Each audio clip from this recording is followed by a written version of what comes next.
Mama, I'm cold. Those three words hit Clara Morgan like a blade to the chest. She pulled Lily tighter against her coat, the same coat she hadn't taken off in 11 days, and pressed her lips to the top of her daughter's head. Outside, the wind off the Detroit River was savage, cutting through every crack in the Taurus like it had a personal grudge. I know, baby, Clara whispered. Mama's going to fix it, I promise.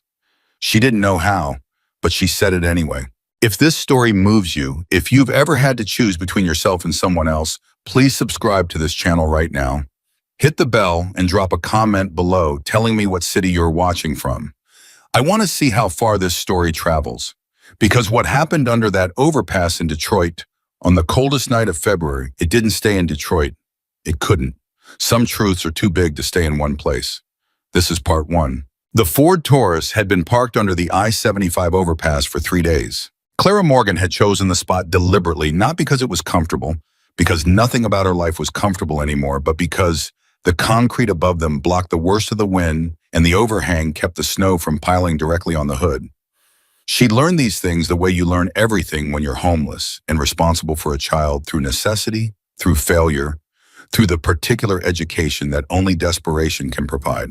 3 months earlier, she had been a waitress at a Denny's in Dearborn, renting a 2-bedroom apartment on Outer Drive with Lily, a secondhand couch, a television that got 4 channels, and enough food in the refrigerator to feel like a human being.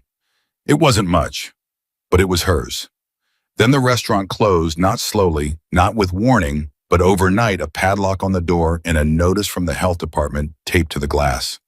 Then the apartment followed. The landlord hadn't been paying the mortgage. The bank didn't care that Clara had been paying the landlord. The eviction notice gave her 30 days. She had $30. She had no family left in Michigan. Her mother had died 4 years ago. Her father had been gone since she was 9. There was a sister in Phoenix who had 3 kids of her own, and a husband who made it clear through the silence on the phone that there was no room, that there had never been room, that some people just don't fit into the lives of others, no matter how badly they need to. Clara packed what she could into the Taurus. She drove to a shelter. The shelter was full. She drove to another. Full again. There was a waiting list, a case number, a counselor who was kind but overworked and couldn't look her in the eye when she said there was nothing available for at least 6 weeks. 6 weeks. She had looked at Lily, who was sitting in a plastic chair with her backpack on her lap, clutching a stuffed rabbit named Gerald, watching everything with her large, Uri's eyes. It's okay, Clara had told her. We're going on a little adventure. Lily had believed her. 6-year-olds believe their mothers. It's one of the most heartbreaking facts in the world. By the 3rd night under the overpass, the adventure story was wearing thin. The Taurus had a 1/4 tank of gas left, which Clara used in careful 30-minute increments to run the heater enough to take the edge off the cold, never enough to make it warm. But 2 days ago, the heater had stopped working entirely. Something in the blower motor, she guessed, not that it mattered. She couldn't afford to fix it. She couldn't afford anything. She had 11 cents in her purse, which was not a figure of speech. She had literally counted it. She had 1 can of soup. Progresso chicken noodle. She had been saving it since Tuesday, hiding it from herself the way you hide things from yourself when you know the moment you open them, everything changes. She had a small camp stove, a tiny backpacker's thing she'd found in a dumpster behind a sporting goods store, and 1 half-empty canister of fuel. The math wasn't difficult. 1 can, 1 flame, 1 meal, and then nothing after that. Lily hadn't complained about being hungry. She never did. She just got very quiet when she was hungry, very still. The way children go still when they sense that the adults around them are already at the edge of what they can handle. She sat wrapped in Clara's coat on top of Clara's coat, 2 coats layered over her, and she read to Gerald from a picture book she had memorized so completely she didn't need to see the pages anymore. Clara watched her and felt something move through her chest that wasn't quite grief and wasn't quite love, and was perhaps both things at the same time compressed into something that had no name. She opened the camp stove. She was going to feed her daughter. That was the only thought in her head. Everything else, the cold, the darkness, the particular humiliation of sitting in a dead car under a highway in February, the fear that lived permanently just below her sternum, like something with teeth, all of it receded. Lily was going to eat. That was the plan. That was the whole plan. She had just gotten the flame lit when the world outside came apart. The sound hit first, not a crash exactly, but something bigger than a crash, a tearing, fracturing impact that shook the concrete above them and sent snow cascading off the overpass in sheets. Clara grabbed Lily instinctively, pulling her down below the dashboard, her body over her daughter's body, every maternal instinct she had firing at once. Then silence. Then a low sound. A human sound. Not a scream, worse than a scream. A sound someone makes when they are past screaming, when the body is conserving everything it has left for the simple work of staying alive. Clara straightened slowly. She looked through the fogged windshield into the darkness beyond the overpass. She almost didn't go. She wants to be honest about that because the honest version of this story is the one that matters. She almost stayed in that car. She had Lily. She had 11 cents and one can of soup and a dying flame on a camp stove and absolutely nothing left to give anyone. She was not in a position to help. She was a person who needed help. She was the kind of person that other people drove past on the highway and felt briefly privately sad about before turning up the radio. She almost stayed, but the sound came again.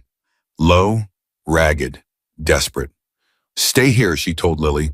"Lock the doors. Do not open them for anyone but me. Do you understand?" Lily looked at her with those serious eyes. "Gerald and I will wait." "Good girl." Clara pushed open the car door and stepped into the February dark.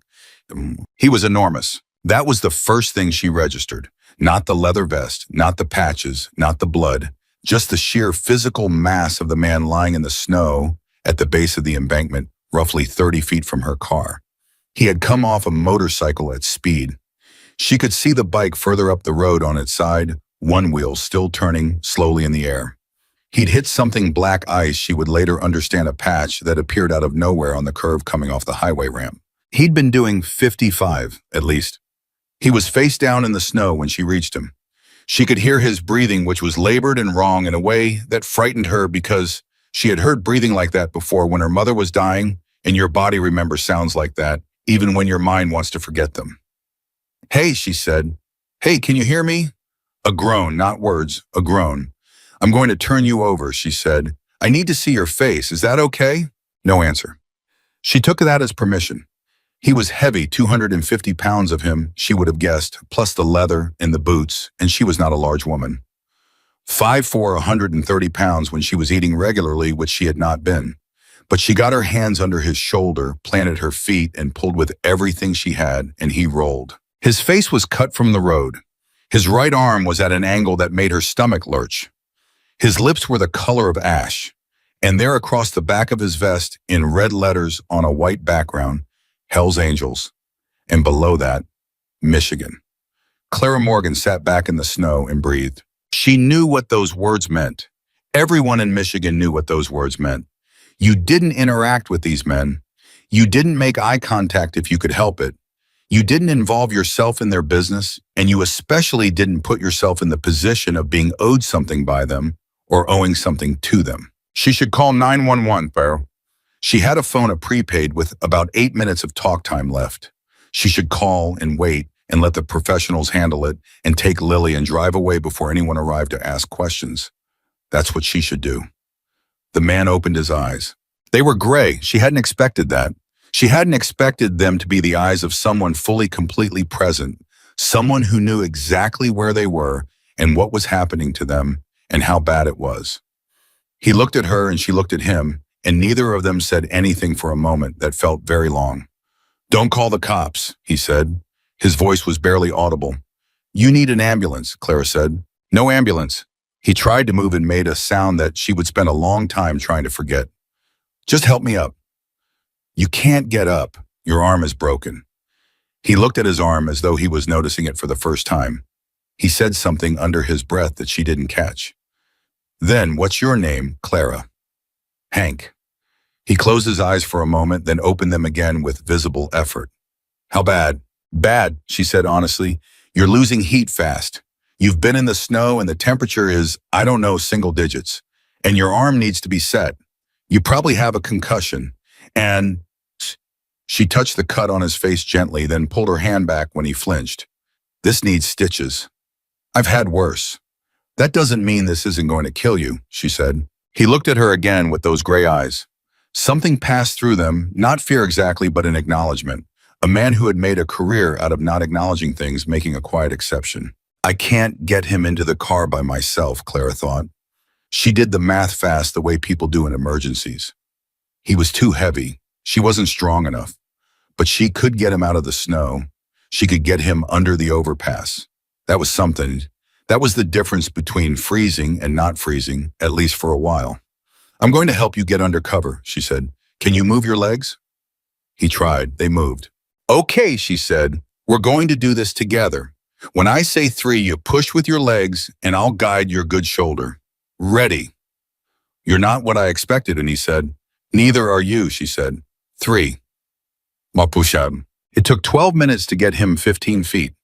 She knew because she counted not intentionally, but the way you count things when you're concentrating hard enough that your brain starts tracking everything. 12 minutes, 15 feet. He lost consciousness twice and came back both times. She talked to him the whole time, not because she had anything particular to say, but because she understood instinctively that keeping him awake was keeping him alive. She talked about Lily. She talked about Gerald the rabbit. She talked about the Denny's where she used to work and the regular customers she'd had, the retired auto worker who came in every Tuesday for the same eggs, the woman who always ordered coffee but never drank it, just held the cup. She talked about the apartment on Outer Drive and the second-hand couch and the television with 4 channels. She talked about her mother. She talked about the soup. I have soup, she said more to herself than to him, as she finally got him positioned against the concrete pillar under the overpass out of the direct wind. Chicken noodle. Progresso. Hank laughed. It sounded like gravel. Progresso. It's what I have. He leaned his head back against the concrete and breathed. She could see him cataloging his injuries the way his eyes moved inward, assessing the wince when he shifted even slightly. Kid asleep, he asked. Clara startled. How did you know about a kid? Saw the car seat in your window. She looked at the Taurus. He was right.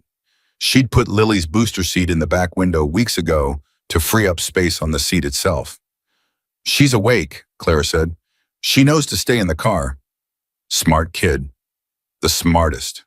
How old? 6. He was quiet for a moment. My daughter's 23, he said. Lives in Grand Rapids. Doesn't, he stopped. Never mind. Clara didn't push.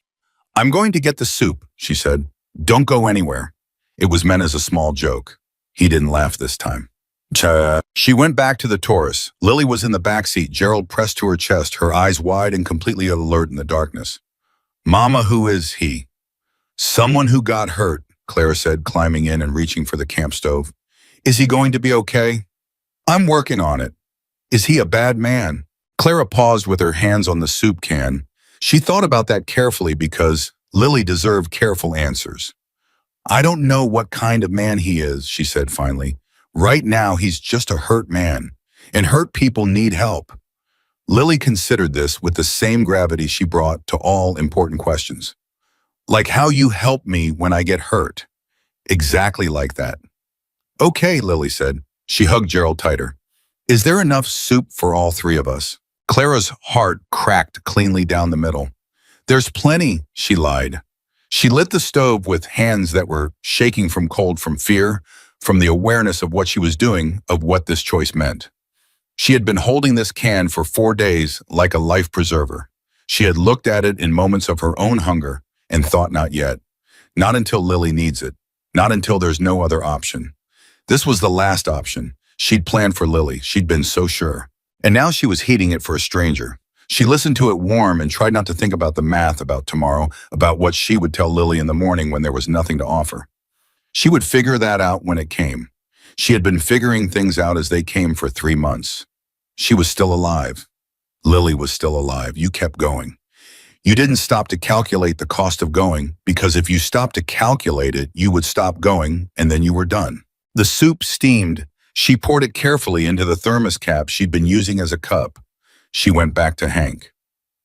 He was still conscious, barely. His core temperature, she was certain, had dropped significantly in the time it had taken her to get the soup ready. His shivering was violent now, the kind that the body produces not as discomfort, but as emergency involuntary muscle contractions, throwing heat at organs that were beginning to cool toward critical levels. She'd read something about hypothermia once years ago, she couldn't remember where. She remembered when the shivering stops, that's when you're in real trouble. It meant the body had given up trying. He was still shivering. Good. I've got it, she said, crouching beside him. Can you drink? He opened his eyes. They focused on the thermos cap in her hands. Something shifted in his expression. A small change, but she caught it. That's your soup, he said. It's soup, she said. Drink it. How much you got? Enough. Drink. He held her gaze for a moment, and she understood that he knew. That this was not a man who missed things. He had assessed her from the moment he had opened his eyes, the worn coat, the hollow cheeks, the careful way she moved, the particular posture of someone who has gotten very good at taking up very little space in the world. He knew. Clara, he stated. Hank, she said back. A warning, a boundary, a statement. This is what I'm giving, and you're going to take it. He took it. She held the cap to his lips because his good arm wasn't steady enough to hold it without spilling. And she watched the soup go into him and watched very slowly something in his color begin to change. The ash at his lips gave way incrementally to something closer to living. His shivering began to reduce its desperation. Not gone, but something dialed back from the edge. She gave him half. She kept half in the thermos, recapped it, put it in her coat pocket for Lily. She sat beside him against the concrete pillar and listened to him breathe. The breathing was still wrong. There was a catch in it, a hitch that worried her, possibly a cracked rib, but it was steadier, less like drowning. Why? He asked eventually. Why what? Why help me? It wasn't a question the way he said it. It was more like thinking out loud, like he was turning something over and looking at its edges. Because you needed help, Clara said. You don't know me. No, you know what I am. She looked at the back of his vest. HELLS Angels, Michigan. Below that, a patch she hadn't paid attention to before VP. Vice President, she asked. Yeah. She let that sit for a moment. Does that change whether you needed help? He didn't answer. I was cold, she said. You were colder. I had soup. You needed soup more than I did right now. She paused. That's all it is. That's not all it is, he said quietly. Most people would have stayed in their car and called 911 and hoped I was dead before anyone arrived. I'm not most people, Clara said. I'm a person who was going to let her daughter go hungry tonight, and then I heard you making that sound out there in the snow, and she stopped. She wasn't going to cry. She was done crying. She had used up her crying months ago. And I couldn't do it. I couldn't just stay in the car. What sound? He asked. The sound you were making when I first heard you. He was quiet for a moment. I didn't know I was making a sound. You were, He leaned his head back against the pillar. Something had gone out of his face, the defensive hardness, the assessment, the calculation. He looked for a moment and like someone who was very tired and very cold and had just been given something warm and didn't entirely know how to accept it. The soup was for your kid, he said. It was half for my kid, Clara said. She has half. Clara. Don't. He closed his eyes. She sat beside him and listened to the wind work its way under the overpass. She could see the Taurus. She could see the small silhouette of Lily in the back seat not moving, watching she knew because Lily always watched, taking everything in through those serious dark eyes, storing it, filing it. Something comes from moments like this. Clara couldn't have told you what's sitting there in the dark in February with 11 cents and half a can of Progresso in a stranger's life in her hands. But she felt the weight of it, not burden exactly. Significance. The sense that a door had just opened in a wall she hadn't known was there. She didn't know what was on the other side. No one ever does. She pulled her knees to her chest and leaned her back against the pillar and watched the sky beyond the overpass begin very slowly at its very edge to separate from absolute black into the dark blue that comes just before dark blue becomes gray. She hadn't slept in 31 hours. She didn't sleep now. She stayed awake, and she kept watch, and she listened to Hank Sullivan breathe the catch and release of it, the stubborn, improbable rhythm of a body that was still deciding whether to stay or go. She stayed. He stayed. And somewhere in the Taurus, Lily fell asleep with Gerald in her arms and half a can of chicken noodle soup warming her from the inside and didn't know yet that her mother had just made a choice that was going to change everything. None of them knew. The night was not done with them yet. It was around 3 in the morning when Hank Sullivan regained enough coherence to reach into his vest with his good arm, moving slowly, gritting his teeth against whatever the broken collarbone was doing to him, and pull out a phone. The screen was cracked. The corner was smashed from the road, but it turned on. Clara watched him dial without watching him dial. She had learned 3 months of homelessness how to be completely present while appearing to notice nothing. It was a survival skill. You did it in shelters, and you did it on streets, and you did it when large, dangerous men next to you made phone calls that you understood were not phone calls you were meant to overhear. She heard 4 words before he pulled the phone closer to his mouth. I need a pickup. Then his voice dropped to something she couldn't catch. She looked out at the road. She watched the empty highway. She thought about what she would do in the morning. The soup was gone. The gas in the Taurus was gone. She had 8 minutes of talk time on her phone and 11 cents in a 6-year-old who was going to wake up hungry and look at her with those eyes and wait for the answer. She didn't have an answer. She never had an answer. She kept going anyway. That was what she had, not yet a plan, not money, not connections, not a safety net, just the daily decision to keep going. She had made that decision every morning for 91 days. She would make it again in a few hours. She didn't know how or what it would look like. She just knew she would make it. You have somewhere to go, Hank asked. She looked at him. He'd lowered the phone. His eyes were clearer than they'd been. The soup, she thought, and the warmth and maybe the pain was organizing him, giving his mind something to fight against. We're fine, she said. That's not what I asked. It's the answer you're getting. He looked at her steadily. She looked back. She had stopped being afraid of him somewhere around the 4th or 5th time she'd held a cup of soup to the lips of a man who outweighed her by 120 pounds. Fear required a certain amount of energy that she'd simply spent elsewhere. My people are coming, he said. How many people? Enough. He shifted, made a sound, stopped moving. They're going to want to know what happened. Tell them you crashed. They're going to want to know who you are. Clara was quiet.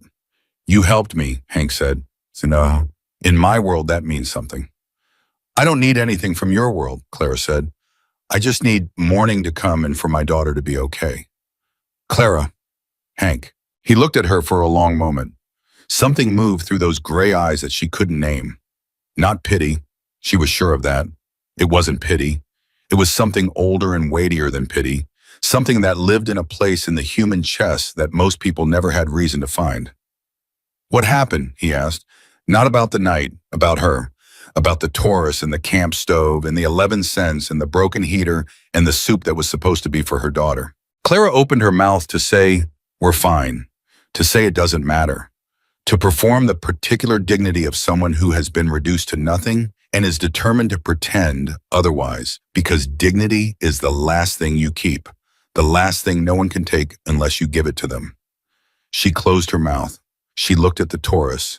She looked at Lily's silhouette.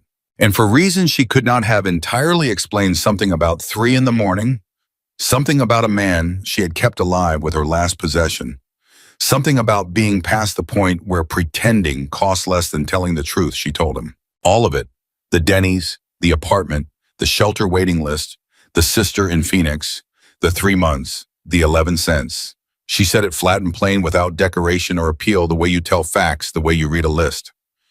She didn't look at him while she told it. She looked at the road. When she finished, he didn't say anything for a while. Then your daughter's name is Lily. Yes.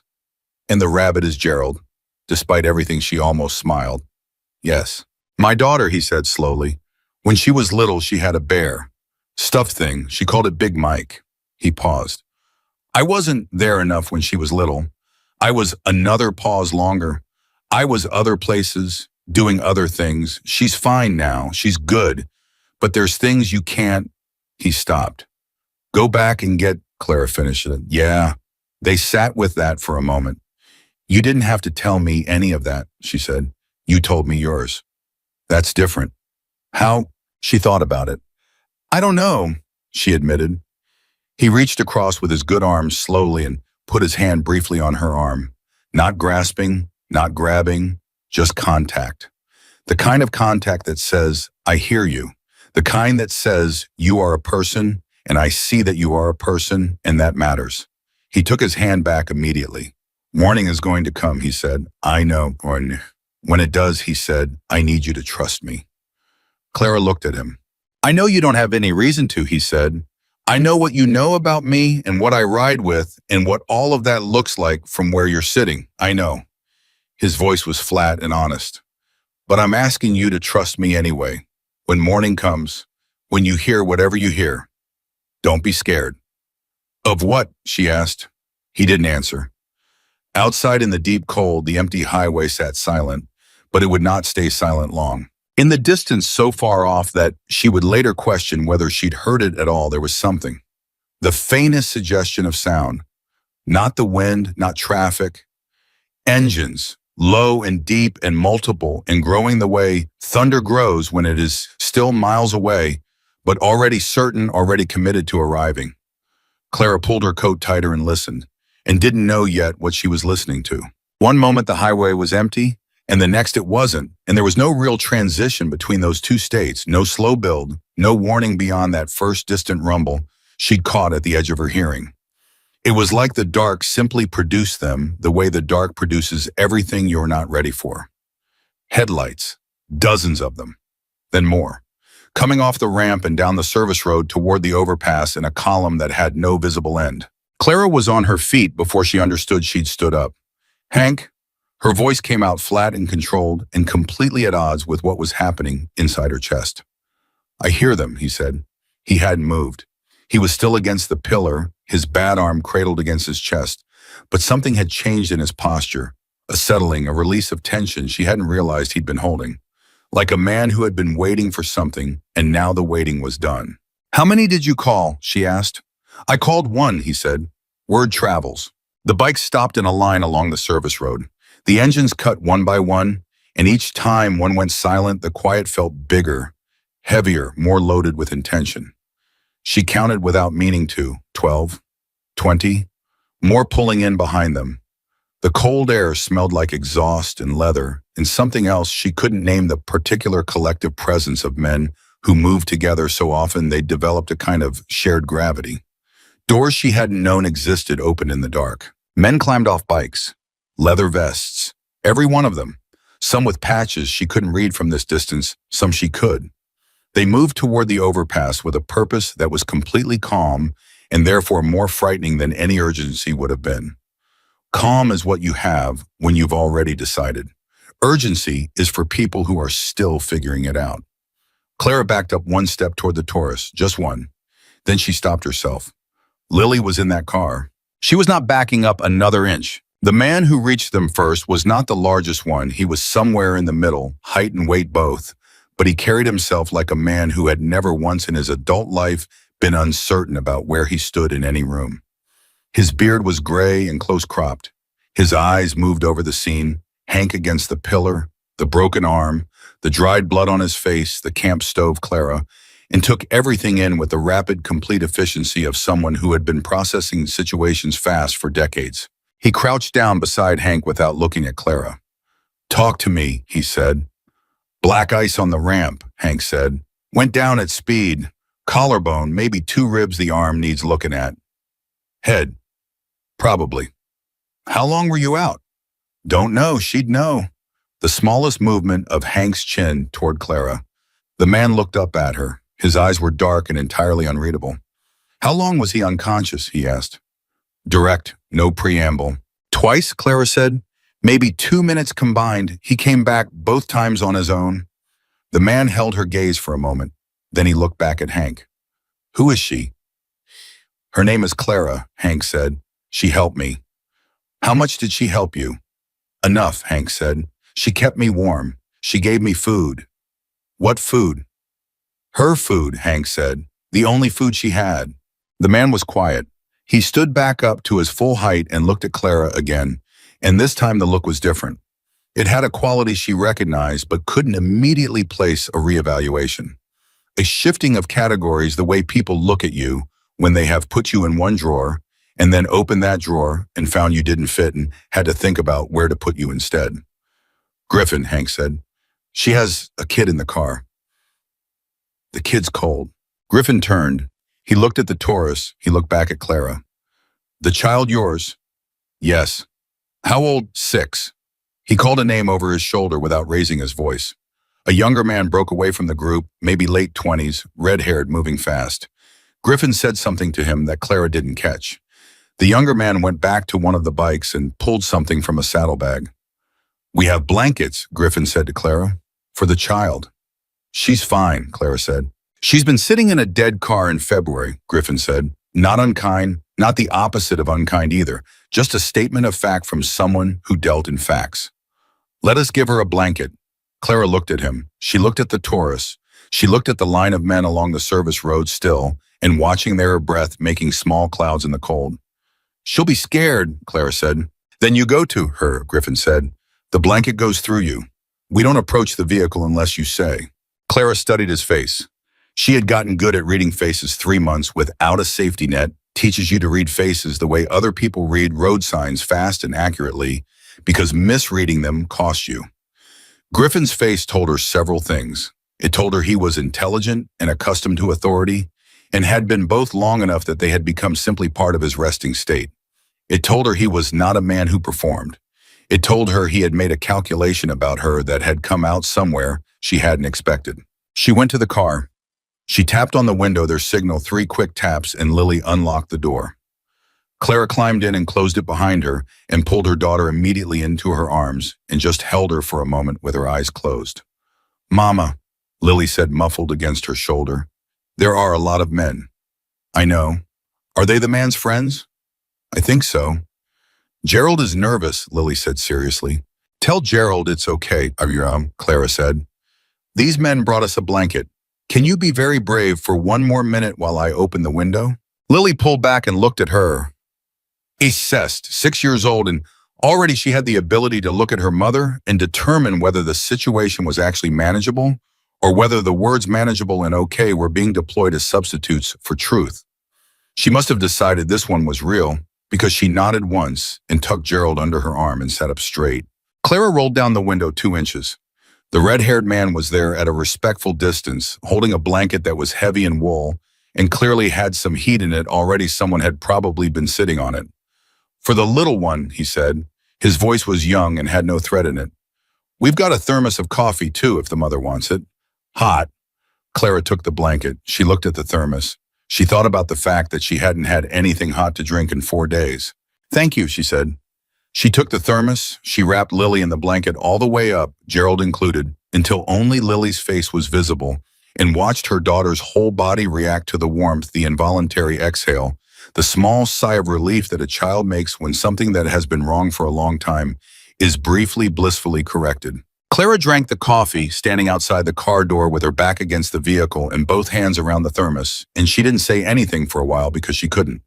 The coffee was hot, and it was real, and it was the best thing she had tasted in 3 months, and it shouldn't have made her want to cry, but it did. Because kindness has that effect when you've been without it long enough. It finds the cracks. She didn't cry. She drank the coffee and watched the men. They had organized around Hank with impressive efficiency. 2 of them had what looked like a proper first aid kit, not a pharmacy travel kit, but a real one, and a third was on a phone that wasn't a regular phone, talking to someone who was clearly medical, reading out Hank's symptoms, while another man held a light.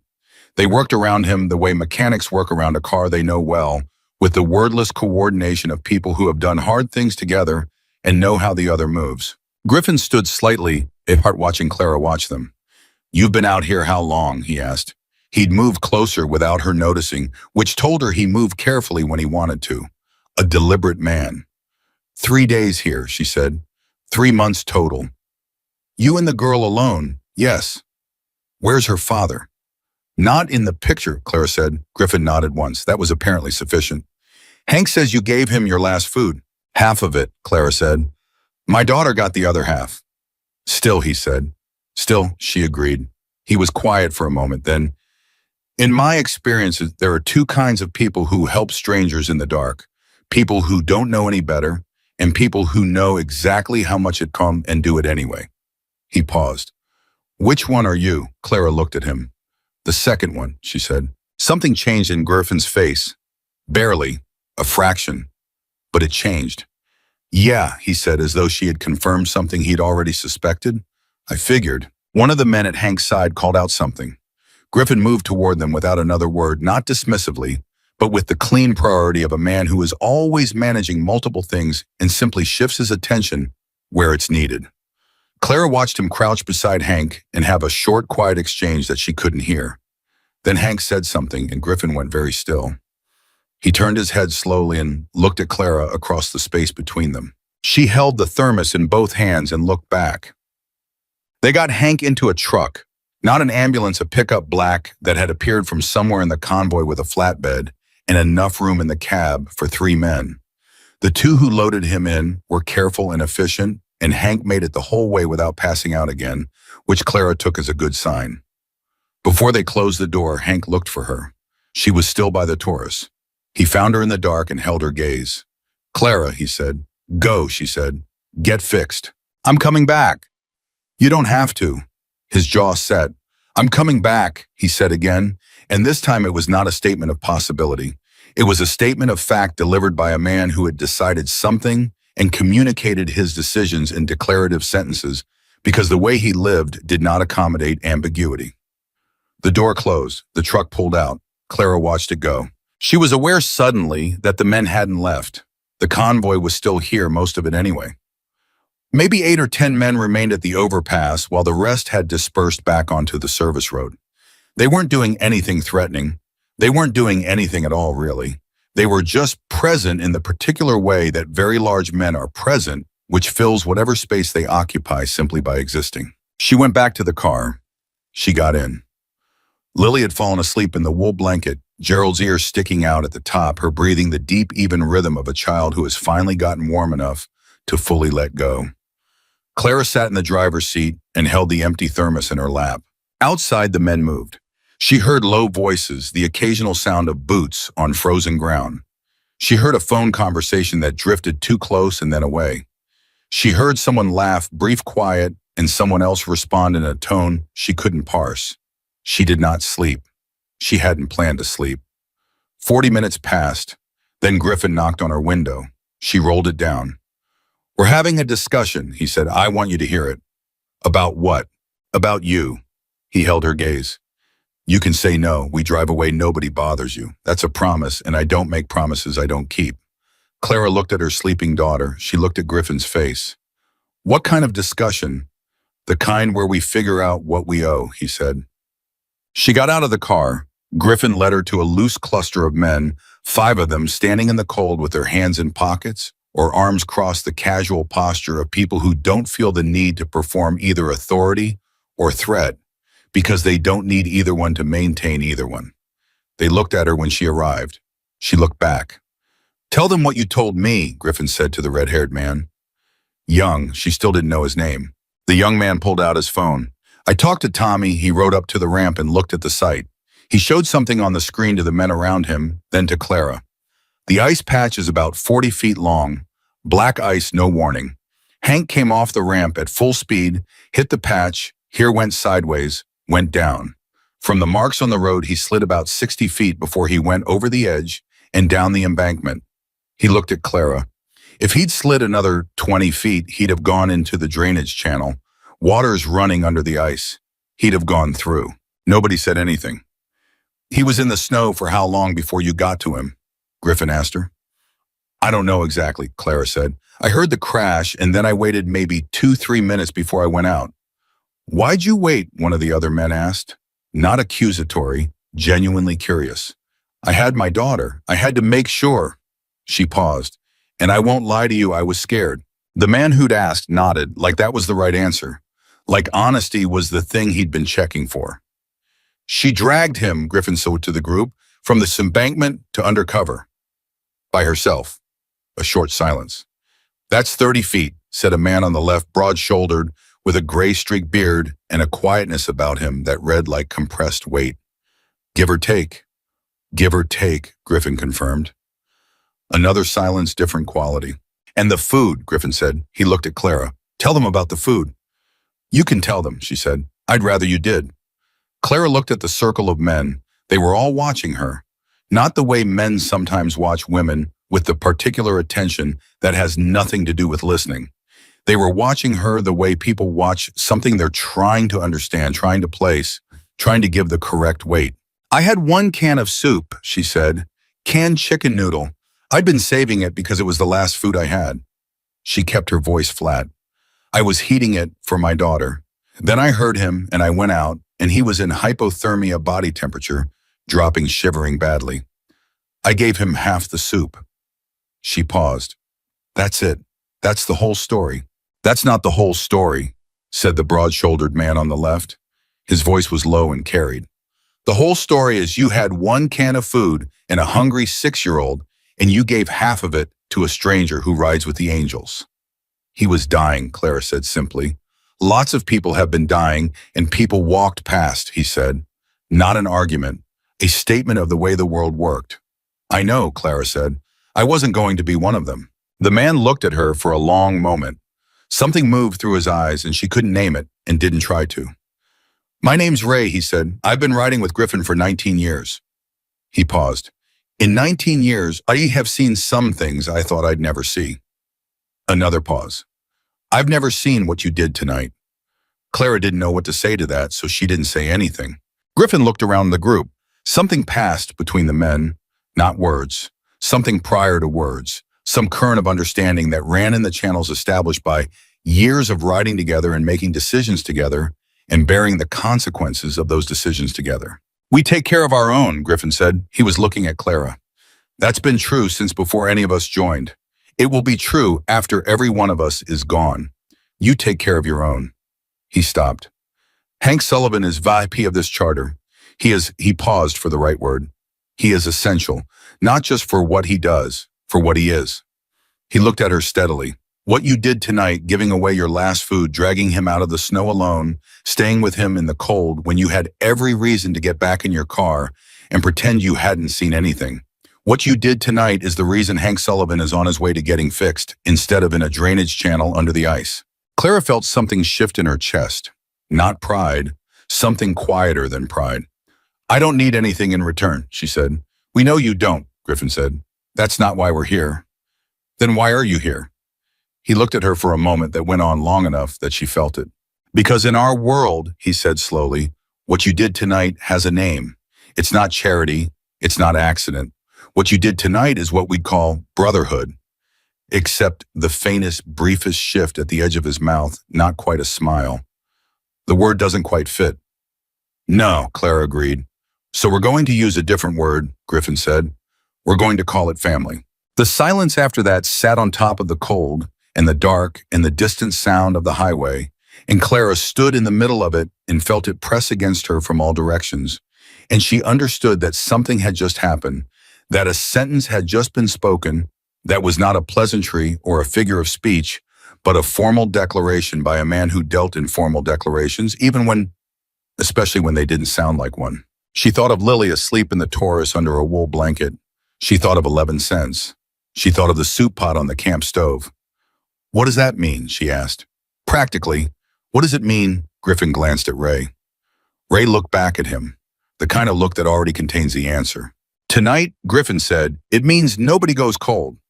He looked toward the Taurus. We've got a place not far, warm, beds, food.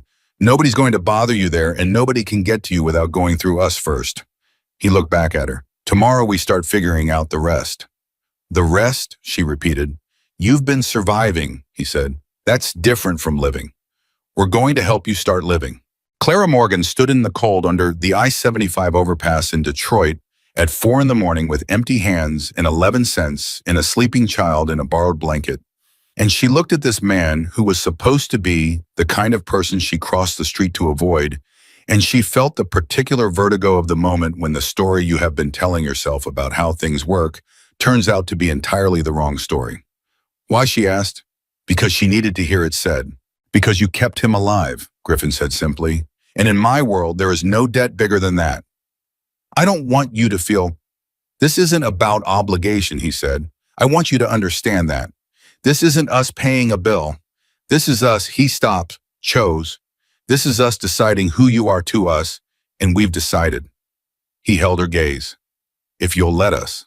Clara looked around at the men, Ray, who had 19 years, the red-haired young one who was watching her with something earnest and unguarded in his face, The others weathered and still and patient in the cold, waiting for whatever she was going to say. She thought about the sister in Phoenix, the shelter, waiting list, the case number, the counselor who couldn't look her in the eye.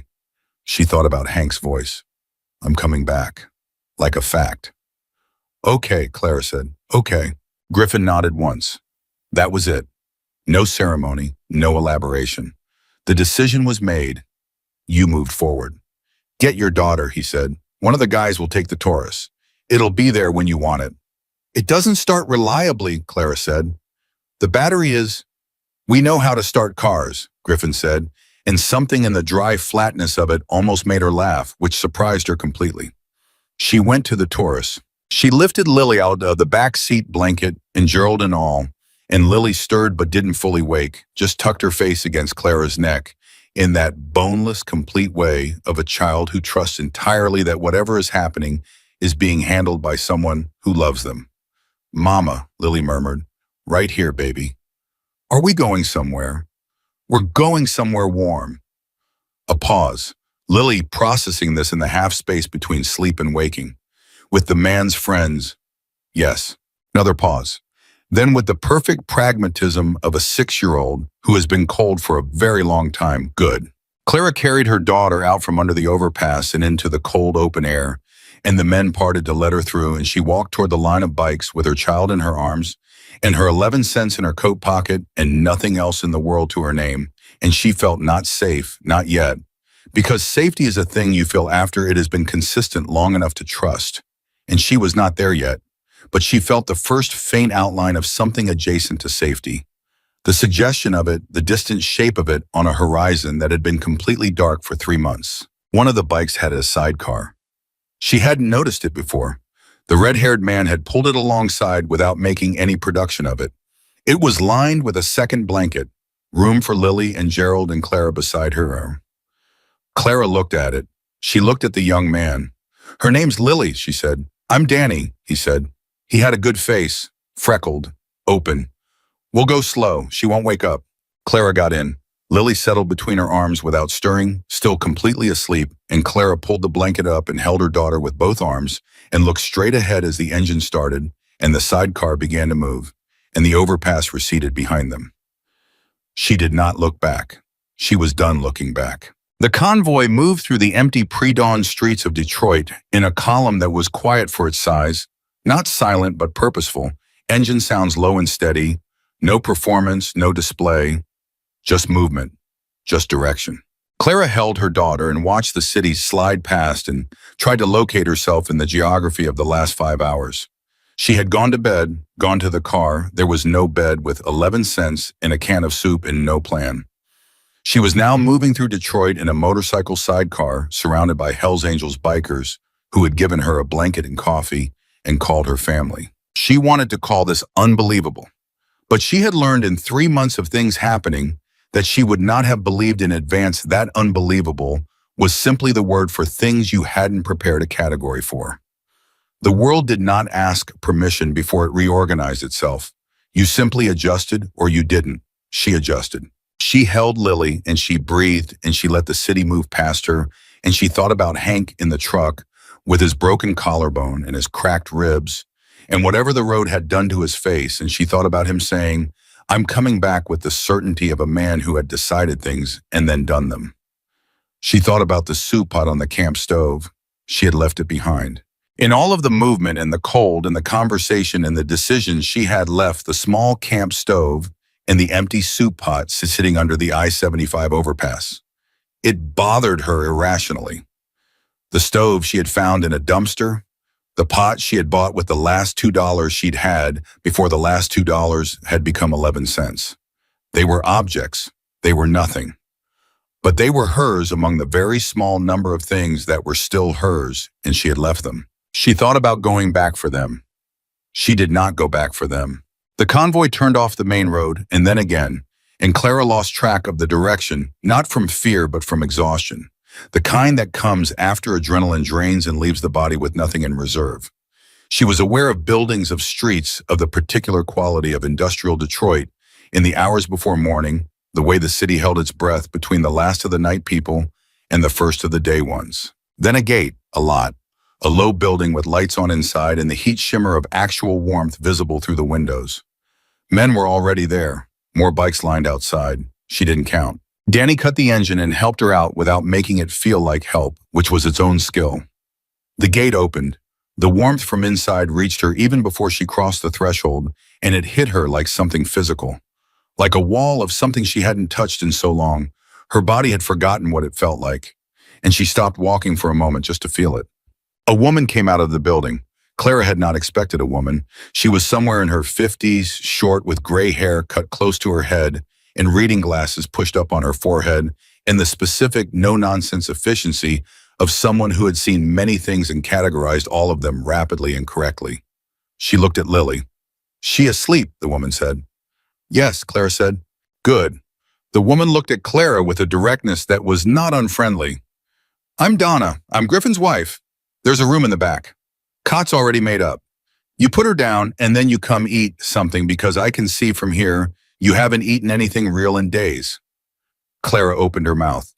"Don't tell me you're fine," Donna said briskly. "I have 2 sons and I know what fine looks like, and that is not it. Come inside." Clara came inside. The cot was exactly where Donna said it was, in a back room that was small and warm and private and had a lock on the door that worked. Clara laid Lily down and tucked Gerald in beside her and stood over her for a moment in the dark, watching her breathe, watching the rise and fall that meant everything was still okay, that the thing she had to keep okay was still okay. Then she went out to eat. And Donna put a plate in front of her without asking what she wanted. Eggs, toast, a piece of ham that was real ham, thick cut, hot coffee that was not thermos coffee, but brewed coffee from a real maker. Clara ate. She didn't talk. Donna didn't require her to talk. Griffin's wife moved around the kitchen with the composed purpose of a woman who had fed many people at strange hours for many years and had long since stopped needing them to be conversational about it. When the plate was empty, Donna refilled the coffee without asking and sat down across from her. "He's going to be okay," she said. "Hank, in case you're wondering." Clara exhaled something she'd been holding since the truck pulled away.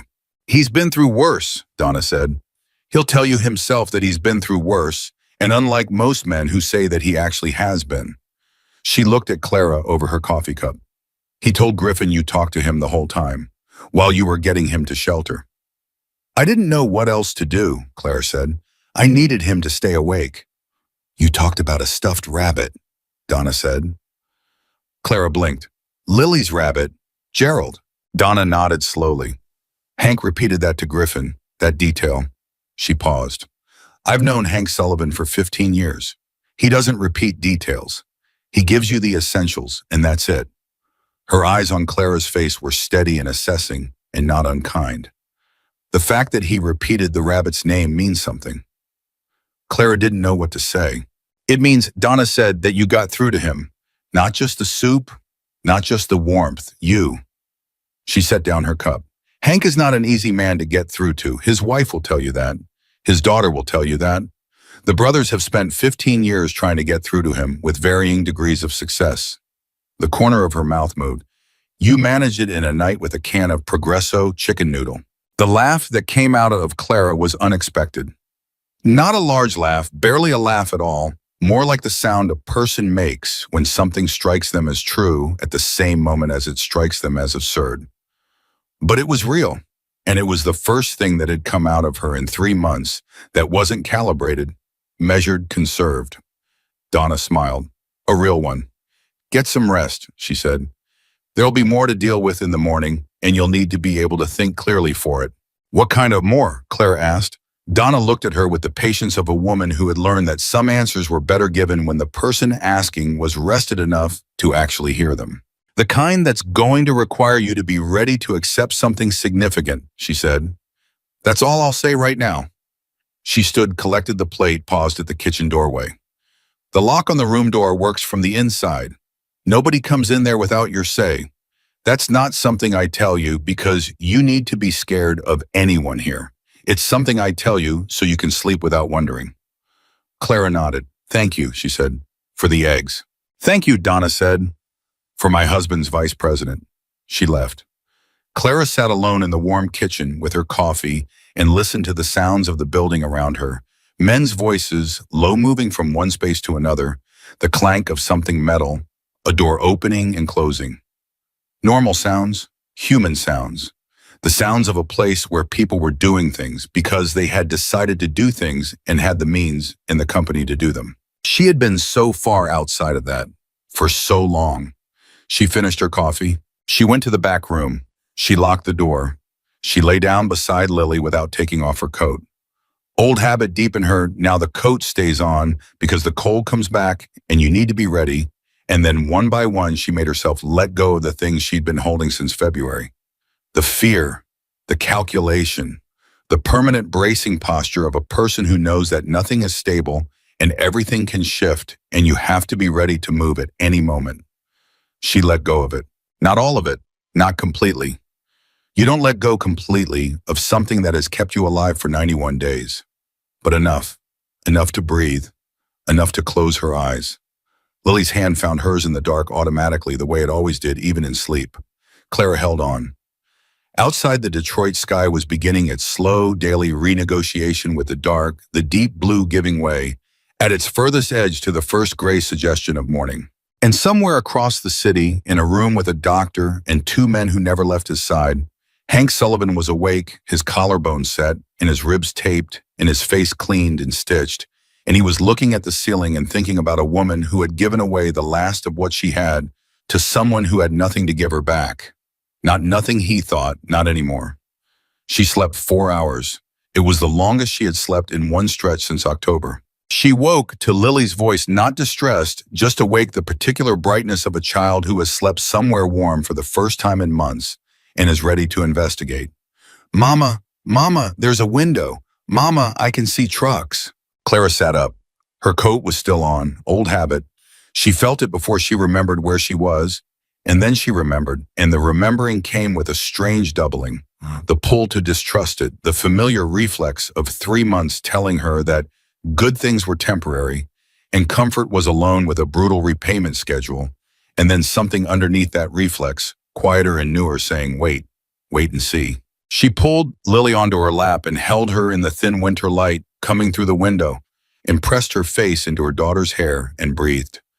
Gerald slept good. Lily had honest. I'm glad, Clara said. He likes it here. A pause. I like it here. I know, baby. Lily leaned back to look at her mother's face with the evaluating seriousness she always brought to important assessments. Are we staying? Clara looked at the locked door. She thought about Donna's voice, the kind that's going to require you to be ready to accept something significant. She thought about Griffin. We've decided. She thought about Hank. I'm coming back. I don't know yet, she told Lily, but I think things are going to be different today. Lily absorbed this. Different good or different scary? Maybe both, Clara said honestly. But mostly good. I think mostly good. Lily nodded as though this was a satisfactory answer and climbed off her lap. Can I have breakfast? Let's find out, Clara said. She unlocked the door. The building was more alive than it had been at 4 a.m. There were men she didn't recognize, some in vests, some not moving through hallways, and in and out of a large room that functioned as some kind of common space. Nobody stared at her. One man nodded. Another stepped aside to let her pass with the casual courtesy of someone who had been told she was there and had filed that information without drama. Donna was in the kitchen. So was a man Clara hadn't seen the night before, young, maybe 25, with a jaw that looked like it had been in conversations that hadn't gone well, and the quietest eyes she had ever seen on a person that age. He was eating cereal and reading something on his phone, and he looked up when she came in and said, "Morning," the same way you'd say it to a neighbor you'd passed 100 times. "Morning," Claire said. Lily marched directly to Donna without preamble. "My name is Lily. This is Gerald. Can we have breakfast?" Donna looked down at her with what Clara was beginning to recognize as Donna's version of warmth, which was not soft or demonstrative, but absolutely present. "What does Gerald eat?" Lily considered this seriously. "He likes pancakes, but he also likes eggs." "Pancakes it is," Donna said, and turned to the stove, and Lily climbed onto a chair at the kitchen table as though she had done it every morning of her life. Clara stood in the doorway and watched this and felt something happen inside her chest that she had no clean word for. It wasn't relief exactly. It was something that arrived after relief, after the emergency is over, and the body begins the slow, bewildered process of remembering what it felt like before the emergency started. A muscle loosening that you didn't know you'd been clenching. Sit, Donna said without turning around. Coffee's on. Clara sat. The young man across the table put down his phone. I'm Marcus, he said. I was at the overpass last night. He paused. I'm the one who checked the crash site on the ramp. Danny mentioned it, Clara said. Hank asked me to tell you. Marcus seemed to choose words carefully. He said to tell you he's out of the medical and back at the chapter house. Collarbones set. Ribs are taped. He's getting the face stitches out in a week. He wanted you to know he's okay. Something in Clara's chest released that she hadn't realized was still pulled tight. Thank you, she said. He also said. Marcus glanced at Donna's back, seemed to calculate something. He said he's coming here at noon. He has something to say to Griffin, and he wants you there when he says it. Clara wrapped both hands around her coffee cup. What does he want to say? He didn't tell me, Marcus said. But I've ridden with Hank for 3 years, and I know the voice he uses when something is decided. He used that voice. He picked up his phone again. Whatever it is, it's already done in his head. The talking is just the formal part. Donna put a plate of pancakes in front of Lily. Lily looked at them with the focused reverence of a child who has not had pancakes in a very long time. She cut a small piece and held it to Gerald's stitched mouth first. Donna watched this without comment, but she refilled Clara's coffee without being asked. Griffin arrived at the building at 10. He came into the common room where Clara was sitting with Lily, who had found a corner, and was conducting an elaborate conversation between Gerald and a water bottle she had recruited as a secondary character, and he pulled a chair up and sat down across from her with the directness of a man who did not use small talk as preamble. How are you feeling? He asked. Better, Clara said. Thank you for all of it. Last night. Griffin waved this off in a way that made clear he didn't need thanks and wasn't uncomfortable with that. I want to tell you what's happening today, he said, so you're not walking into it blind. Okay. Hank is coming at noon, he said. Marcus told me. Griffin nodded. Did he tell you why? He said he didn't know. He doesn't. Griffin leaned forward slightly, forearms on knees. But I do because Hank called me at 6 this morning. Before the painkillers wore off, which means it was the first thing he thought about when he was clear-headed enough to think. He looked at her steadily. He wants to bring your situation before the full charter. Clara was quiet. That means, Griffin said, that what happened last night gets told to every member. Your situation gets explained. And then we as a group decide formally what kind of support we're going to provide and for how long and in what form. He paused. This is not something we do lightly. It's not something we've done more than twice in the last 10 years. It's a formal commitment. It means every man in this charter has a stake in your outcome. Clara looked at Lily in the corner. Gerald was now apparently having an argument with the water bottle over something of grave importance. Why? Clara asked. She wasn't asking to push back. She needed to understand the architecture of it because she had spent 3 months building structures of understanding around her situation, and she could not afford to build the wrong one now. Because Hank asked, Griffin said simply, and because what you did last night, he stopped, chose carefully. What you did last night is exactly the kind of thing we claim to value. If we let it go unrecognized, that says something about what we actually value versus what we say we do. And I'm not interested in being the kind of man, the kind of leader who lets that gap exist. Clara held his gaze. I don't want to be a charity case, she said. I need you to understand that. I'm not, she stopped. She looked at her hands. I had a job. I had an apartment. I had a life that worked. I was not someone who, she stopped again. I know, Griffin said. I don't want Lily to grow up knowing she was someone's project. She won't be, Griffin said. I give you my word on that. He paused. What we're talking about is not charity. Charity is when you give something to someone who has no claim on you and you feel good about yourself for doing it. That's not this. He leaned forward slightly. You have a claim on us. You earned it. That's different. Clara looked at him for a long moment. Okay, she said. Okay, he said. He stood to leave, then turned back. One more thing, he said. There's a woman coming at 11. Her name is Patricia Oakes. She's a lawyer. She does work for us sometimes. He held Clara's gaze. She's also the best housing attorney in Wayne County, and she's agreed to look at your situation. No cost, no obligation. She just looks. He paused. Is that acceptable? Clara thought about the eviction notice, the 30 days, the landlord who hadn't been paying the mortgage, the bank that hadn't cared. Yes, she said. That's acceptable. Griffin nodded once and walked out. So, Patricia Oakes arrived 12 minutes early, which Clara would come to understand was simply how Patricia Oakes operated. She was 40-something Latina with a briefcase that had clearly been through many negotiations and showed it. She shook Clara's hand with a grip that meant business and sat down at the table in the kitchen and opened her briefcase and said, "Tell me everything. Start with the restaurant." Clara told her everything. She was getting faster at this the second time you tell a story. The shape of it is cleaner. The details line up better, you know. Which things matter and you don't spend time on the things that don't. She talked for 20 minutes. Patricia Oakes wrote continuously and asked 7 questions, all of them precise, none of them sympathetic in the way that sympathy is a substitute for engagement. She was engaged, she was fully, completely there, and she was angry. Clara realized not at Clara at the situation, the specific anger of someone who knows the law well enough to know exactly which parts of it had failed here and how. When Clara finished, Patricia sat back and looked at her notes.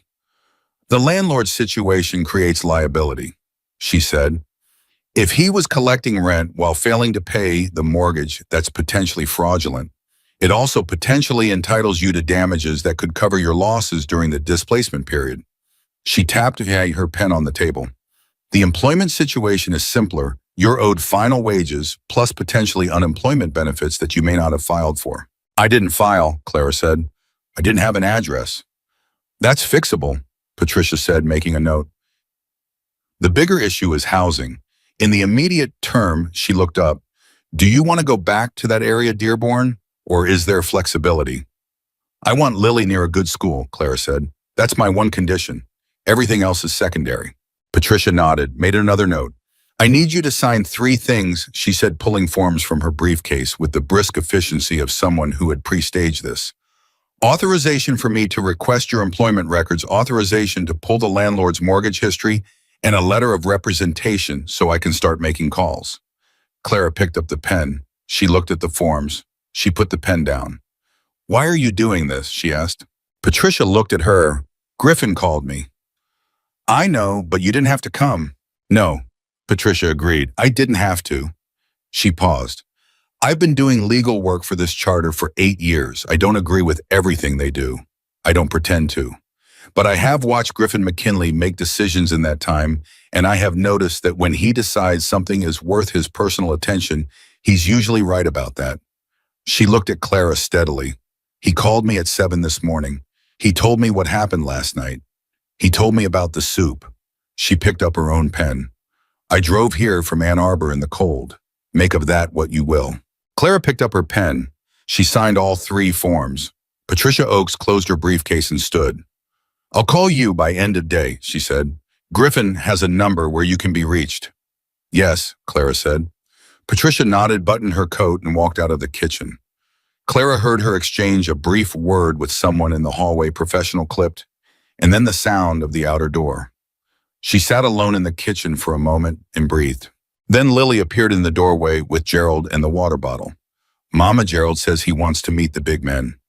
Does he? Clara said. He says they seem nice. Gerald is a good judge of character, Clara said. Come here. She pulled her daughter into her lap and held her and thought about signatures and liability and damages and good schools and thought about how 3 months ago none of this vocabulary was relevant to her life. And now it was all of her life, and thought about how quickly the world could change in both directions, and thought that the direction it had just changed was one she was going to hold on to with everything she had. Hank arrived at 11:58. Clara heard the bike before she saw him, a single engine slower than the night before, careful on the turns. She heard it cut. She heard the door. She heard Griffin's voice, and then Hank's, and then a pause, and then footsteps. He came into the common room and stopped when he saw her. He looked worse in daylight than he had in the dark under the overpass, which made complete sense, and also somehow startled her. The bruising along his jaw had come in fully, and his right arm was in a sling, and the stitches on his face were visible in a way they hadn't been at 4 in the morning with only her small flashlight. He moved differently, too carefully, with the guarded economy of someone managing real pain. But his eyes were the same, gray, completely present, taking everything in. Lily looked up from the corner. She looked at Hank for a long moment with those serious, evaluating eyes. "Then you're the man from last night." "I am," Hank said. "Does your arm hurt?" "Some." Lily nodded. She held up Gerald. "Gerald hurt his ear once. Mama sewed it back on." She looked at Hank's arm. "Maybe Mama can fix your arm too." Something moved through Hank's face. "Maybe she can," he said. He looked at Clara. "Can we talk?" "Yes," Clara said. They went to the far end of the common room, away from Lily, which was a relative distance, in a room that size but sufficient. Hank lowered himself into a chair with the careful deliberateness of a man whose ribs were making themselves known, and Clara sat across from him, and for a moment they just looked at each other with the particular recognition of people who have been through something together in the dark. "How are you feeling?" she asked. "I've been better," he said. "I've been worse." He said it flatly, not fishing for anything. "You can't say I slept," she said. "Good." He leaned forward slightly, his good arm on the table. "I want to say something, and I want to say it straight." "Okay. What you did last night," he said. "I know you know what it cost you, and I know you're the kind of person who's going to minimize it if I give you any opening to, so I'm not giving you an opening." His gray eyes didn't move from hers. "You kept me alive. Not just the soup, all of it. The talking, the moving me, the staying. I was in hypothermia, and I had a broken collarbone, and I was alone on a road in February. And you, a woman with 11 cents and a hungry kid, and every reason in the world to stay in that car, you didn't stay in that car." Clara held his gaze. "I know about the 11 cents, he said. "Griffin told me. You told him last night." He paused. 11 cents in one can of soup, and you gave away the soup." "Half the soup," she said. "Clara, you already made this speech," she said. "Griffin made a version of it, Donna made a version of it. I appreciate it. I understand what you're saying. I don't need to hear it again." Hank looked at her for a moment. The edge of something crossed his face, not irritation. Closer to appreciation. "Fair enough," and he said. "Then let me skip to the part that matters." "Please," she said. "I'm going to ask the charter to take formal action," he said. "Housing, legal, financial stability, the whole thing. I want your situation handled. Not patched, handled." He looked at her directly. "That means I'm asking 63 men to commit their time and resources, and in some cases their professional connections, to making sure you and your daughter are not sitting in a dead car in February again. Ever." The room seemed to get quieter, though nothing had actually changed. "Why 63?" Clara asked. It was not the question she'd expected herself to ask. "That's how many active members we have in the Michigan Charter right now," Hank said. He seemed to find the question reasonable. 2 are out of state. One's in the hospital for something unrelated. But 63 vote, 63 commit. And if they don't all agree, they'll agree, Hank said. Not arrogant, certain. "Hank," she said carefully, "I've been thinking since this morning about what I want to say to you, and what I want to say is I'm grateful. More than I know how to say.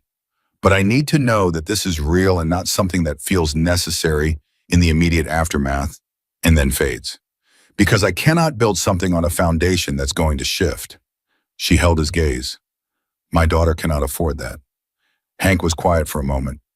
"You're asking if we mean it," he said. "Yes." "I understand why you're asking," what he said. "I understand that you've had things that should have held turn out not to hold.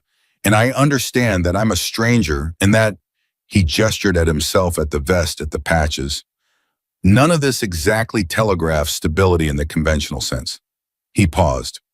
"What I can tell you is this. In 22 years with this charter, when we have made a formal commitment, not a gesture, a commitment, it has held. Every time. That's not a promise about the future. It's a record." He looked at her. "I am asking you to look at the record." Clara looked at him for a long moment. "Okay," she said. "Okay," he said. He put his good hand flat on the table for a moment, then stood. He moved toward the door, then stopped. He turned back. "One more thing," he said. "You left your camp stove." She blinked. "I know, I realized after—" "Danny went back for it," Hank said. This morning, early. It's in the back room. Clara felt something move through her that was completely out of proportion to a camp stove, and she knew it was out of proportion and she couldn't help it. He didn't have to do that. He wanted to, Hank said simply. He said you'd want it back. Yes, Clara said. Thank you. Hank nodded once and walked out.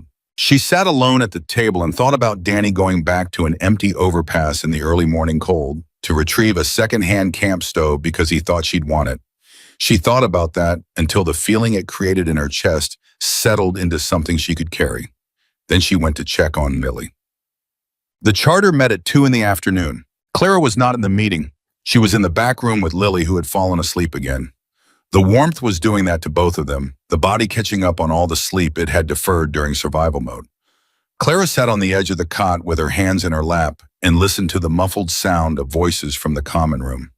She couldn't make out words. She could make out tones, serious, deliberate, occasionally emphatic. The sound of a group of people taking something seriously. It lasted 40 minutes. Griffin came to the door. He knocked first, which she noticed and stored. She opened it. His face was composed and direct, same as always, but there was something underneath the composure that was different. Not quite emotion. The place right next to emotion. Unanimous, he said. Clara gripped the doorframe. Every vote, Griffin said, 63-4, none against, none abstaining. She let out a breath that seemed to come from somewhere deep in her body, from the place where the 11 cents had lived, and the broken heater, and the 91 days. What does that mean? She asked. Practically. Practically, Griffin said. It means we start today. He leaned against the doorframe, arms crossed, and began going through it with the systematic directness of a man who had already organized this in his head. Patricia Oakes is already moving on the legal side, the landlord, the back wages, the benefits she's filing before end of week. That's a process and it will take time, but it will happen. He paused. In the meantime, housing. We have a property not far from here. It's been sitting empty because we were deciding what to do with it. We've decided. He looked at her. It needs work. A week of work. Maybe less with enough hands. What kind of property did Clara ask carefully? House, Griffin said. 3 bedrooms, off Connor Avenue. He paused. It's yours, not a rental, not a temporary arrangement. We're signing it over. The room seemed to tilt slightly. Griffin, before you say it, he said. Yes, we mean it. Yes, it's already decided. And no, it's not up for discussion because we discussed it for 40 minutes in there and we're done discussing. His voice was not unkind, but it was absolutely final. What we're asking from you is simple. Let us fix it up. Let us get it to where it needs to be for you and Lily, and then move in and live your life. Clara's hand was still on the doorframe. She was aware that it was the only thing holding her fully upright. The men, she said, the ones who voted, do they? They know the story, Griffin said. All of it. Hank told it. He's not much for talking in rooms. Hank, he'll tell you that himself. But today he talked. Something moved through Griffin's eyes. He told them about the soup. He told them about you talking to him the whole time. He told them about the rabbit. He paused. He told them you chose to help a stranger in the dark when you had nothing, and your daughter was cold and scared, and that you didn't do it for anything in return, and that the kind of person who does that is the kind of person you don't leave sitting in a dead car. He looked at her. After that, there wasn't much argument. Clara looked at Lily asleep on the cot, Gerald tucked in beside her, the small, perfect curve of her daughter's sleeping face.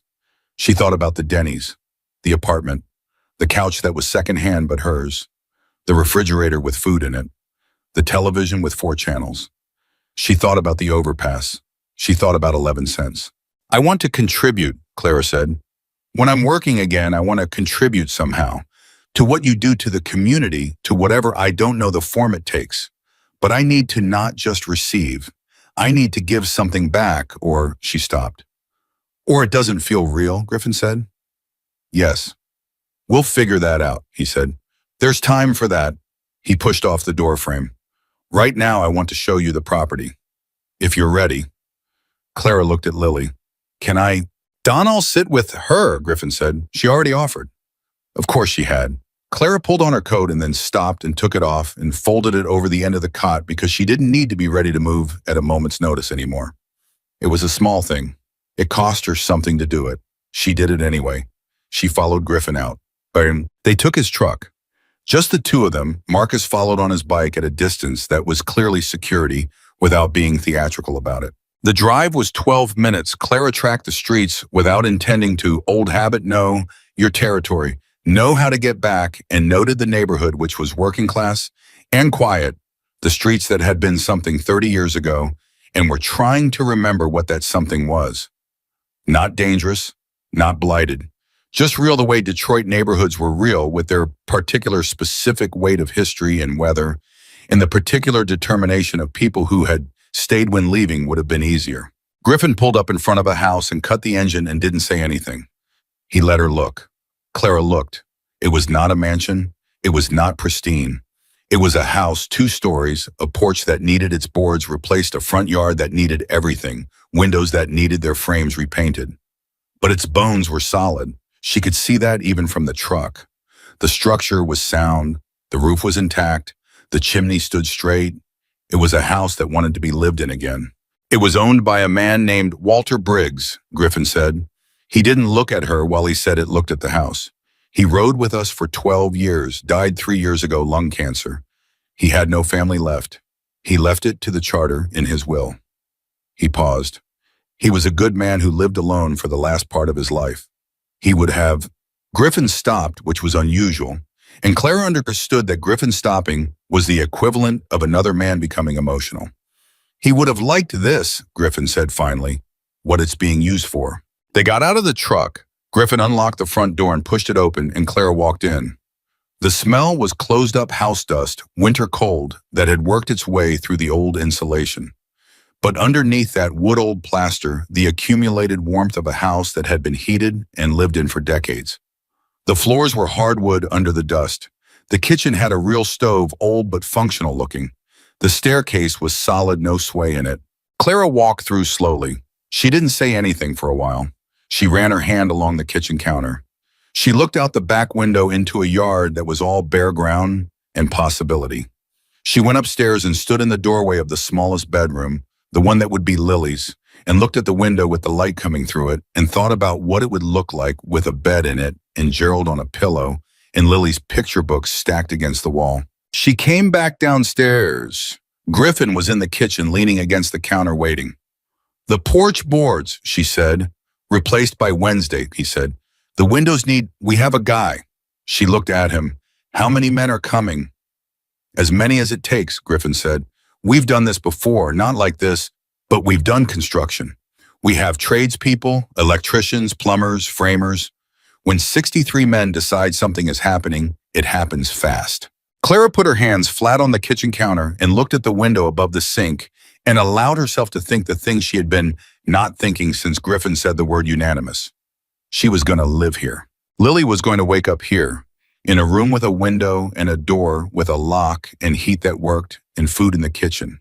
She was going to go to school from here, a real school, a consistent school, the same school every day.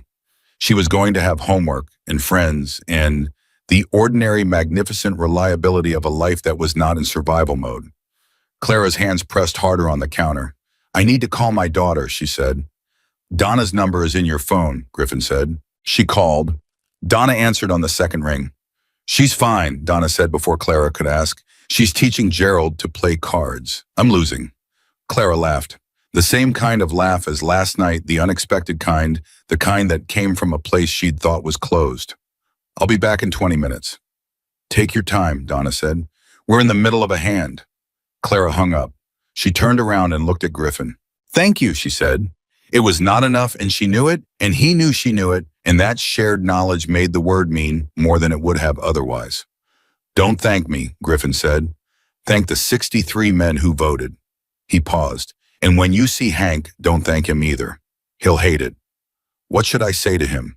Griffin thought about this for a moment, which was itself unusual. Griffin was not a man who paused on answers. Tell him the soup was worth it, he said finally. He'll understand that. Clara nodded. They walked back out to the truck. Marcus was on the street sitting on his bike, his hands in his jacket pockets, looking at something across the road with the patience of someone who had nowhere pressing to be, and no problem with that. Clara stopped on the porch. She looked at the street. She looked at the house behind her. She looked at the bare front yard and the porch boards that would be replaced by Wednesday and the windows that a man was coming to fix. She looked at a future that 48 hours ago had not existed in any version of any plan she'd been able to construct. She thought about the overpass. She thought about the choice she'd made, not the choice in the abstract, not the moral weight of it, but the actual physical moment, the can in her hand warm from the camp stove, and Lily's silhouette in the car, and the sound of a man in the snow who was dying and didn't know she was there yet. She had thought that moment cost her everything. She had been wrong about the Quran. She had been wrong about what the payment purchased. Clara Morgan stepped off the porch of her house. She let herself think it. She let herself hold it without flinching, and walked to the truck, and the cold February air hit her face and she didn't hunch against it. The way she had for 3 months didn't make herself smaller. Against the weather the way you do when the weather is one more thing you have no power over. She stood up in it. She let it hit her. And she got in the truck and went back to get her daughter. Donna was not losing the card game. She was letting Lily win, which was an entirely different thing, and Clara could tell the difference the moment she walked back in and saw the careful, deliberate way Donna played her hand just badly enough to keep the 6-year-old engaged, not so badly that Lily would sense the kindness behind it and feel managed. It was a skill, a real one. Lily looked up when Clara came in. "Mama, I'm winning." "I can see that," Clara said. "Gerald cheats," Donna said straight-faced. Lily looked at Gerald with mock severity. "Gerald, we talked about this." Clara sat down at the kitchen table and watched her daughter conduct a stern negotiation with a stuffed rabbit about the ethics of card playing, and she felt the fullness of the last few hours press in on her, all at once, the house, the vote, the porch, the yard, Patricia, Oaks, and her briefcase. Griffin's face when he said unanimous. And she held very still under the weight of it because the weight was not bad weight. It was the weight of things that were real, things that counted. "You saw it?" Donna asked quietly. "Not the house." Donna knew she'd seen the house. "Yes," Clara said. Donna nodded once. She played a card. Lily slapped the table triumphantly. "What do I do now?" Clara asked. She wasn't asking about the card game. "You let people help you," Donna said. She didn't look up from the cards. "That's the whole job right now. Just let it happen without fighting it at every corner." She glanced up briefly. "You're a fighter. I can see it in how you hold yourself. Fighting got you through 91 days in a dead car. But fighting everything all the time, including the good things that'll wear you down, just as sure as the bad things did." Clara looked at her hands flat on the table. "I don't know how to stop," she said honestly. "You don't stop," Donna said. "You redirect. You aim it at what needs fighting." She laid down her last card. Lily erupted. "And right now, nothing needs fighting." Clara looked up. "Right now," Donna said, collecting the cards, "you just need to be still for a minute and let things catch up to you." The work on the house started the next morning. Not gradually, not with a small crew and a plan to expand. It started the way the charter did everything, fully committed and immediately. When Clara arrived at Connor Avenue at 8 in the morning with Lily and the wool blanket and the camp stove Danny had retrieved and everything else she owned in 2 duffel bags, in the back of the Taurus there were already 11 men on the property. 2 were on the roof checking the gutters. 3 were on the porch pulling up boards, stacking them with the efficiency of people who had done demolition before and knew that the goal was not destruction, but transition. 4 were inside. She could hear them moving through the rooms, boots on the hardwood, the sound of something being measured. 1 was in the front yard with a measuring tape and a notepad. 1 was on a phone leaning against a truck reading from a list. Lily stood beside her mother on the sidewalk and stared. "Mama," she said, "there are so many of them." "I know. Are they all going to live here?" "No, baby, they're fixing it. For us." Lily processed this. She looked at the men on the porch, then at the men on the roof. "Why?" Clara crouched down to her level. "Because we helped someone who needed help," she said, "and now they're helping us." Lily thought about this with the full attention she gave to all important questions. "Like sharing, exactly like sharing," Clara said. Lily nodded, apparently satisfied by the perfect moral symmetry of this, and walked toward the porch with Gerald under her arm. Marcus appeared at the front door before she got there. He came down the porch steps carefully because two of the boards were already up and crouched to Lily's level the same way Clara had. "Hey, you're Lily, right?" "Yes," Lily said. "This is Gerald." "Hey, Gerald." He looked up at Clara. "Ray's running the crew. He wants to know if you want to walk through with him before they get too far into the interior work.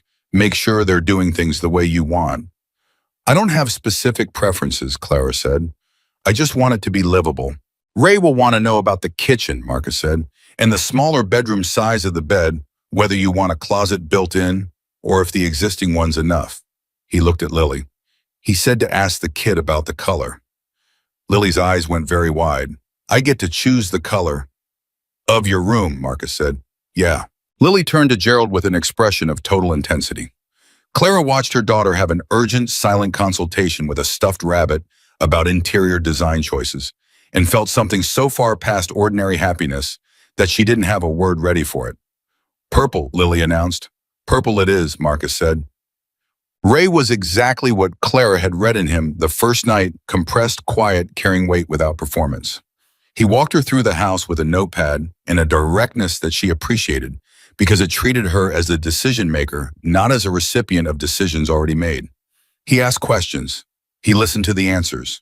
When she said she didn't know, he gave her two options and let her pick. When she said she had a preference, he wrote it down without comment. The kitchen was functional. It needed new fixtures and the countertop needed replacing, but the structure was sound. The boiler worked. One of the men had tested it that morning, and it held pressure, which Ray said was the main thing. The rest was maintenance. The electrical panel was old, but within code. The plumbing was good in the main bathroom, needed some work in the upstairs bath. "How long?" Clara asked when they had been through everything. 4 days, Ray said. He said it the way he said everything, not as an estimate, but as a fact that hadn't happened yet. "That's fast. We have 20 men committed to this property through the week," he said. "Some days more. And we're not starting from zero. The structure is solid." Walter kept it up. He said the name with the particular care of someone who respected the person it belonged to. "Griffin told me about him," Clara said. Ray nodded. "Good man. Loaned too long at the end." He looked at his notepad and made a mark. "It's right that this house goes to someone who needs it." He'd agree with that. Clara looked around the kitchen, at the old stove at the window above the sink, with the winter light coming through at the hardwood floor that just needed cleaning to show what it was. "I'm going to take care of it," she said. Not to Ray specifically, just out loud. A promise to the house, to Walter Briggs, who she'd never met. "I know," Ray said and went back to his notepad, and that was sufficient. On the second day, the thing Clara hadn't anticipated happened. Word had gotten out, not in a dramatic way, not a press release, not a social media post, not anything organized or announced. Just the way things get out in close communities, in neighborhoods that have long memories, and networks made of actual human contact rather than algorithms. Someone mentioned it to someone. Someone's wife told someone else. A man at a hardware store asked Danny why he was buying so much paint, and Danny told him, and the man told someone else. By 10 in the morning on day 2, there were people on the sidewalk in front of the house who had nothing to do with the charter. An older woman from 3 blocks over who had known Walter Briggs for 20 years and brought a casserole because that was what you brought. 2 men from the neighborhood, not bikers, not affiliated with anything. Just men who had seen the work happening and asked if they could help and been handed tools by Ray without ceremony.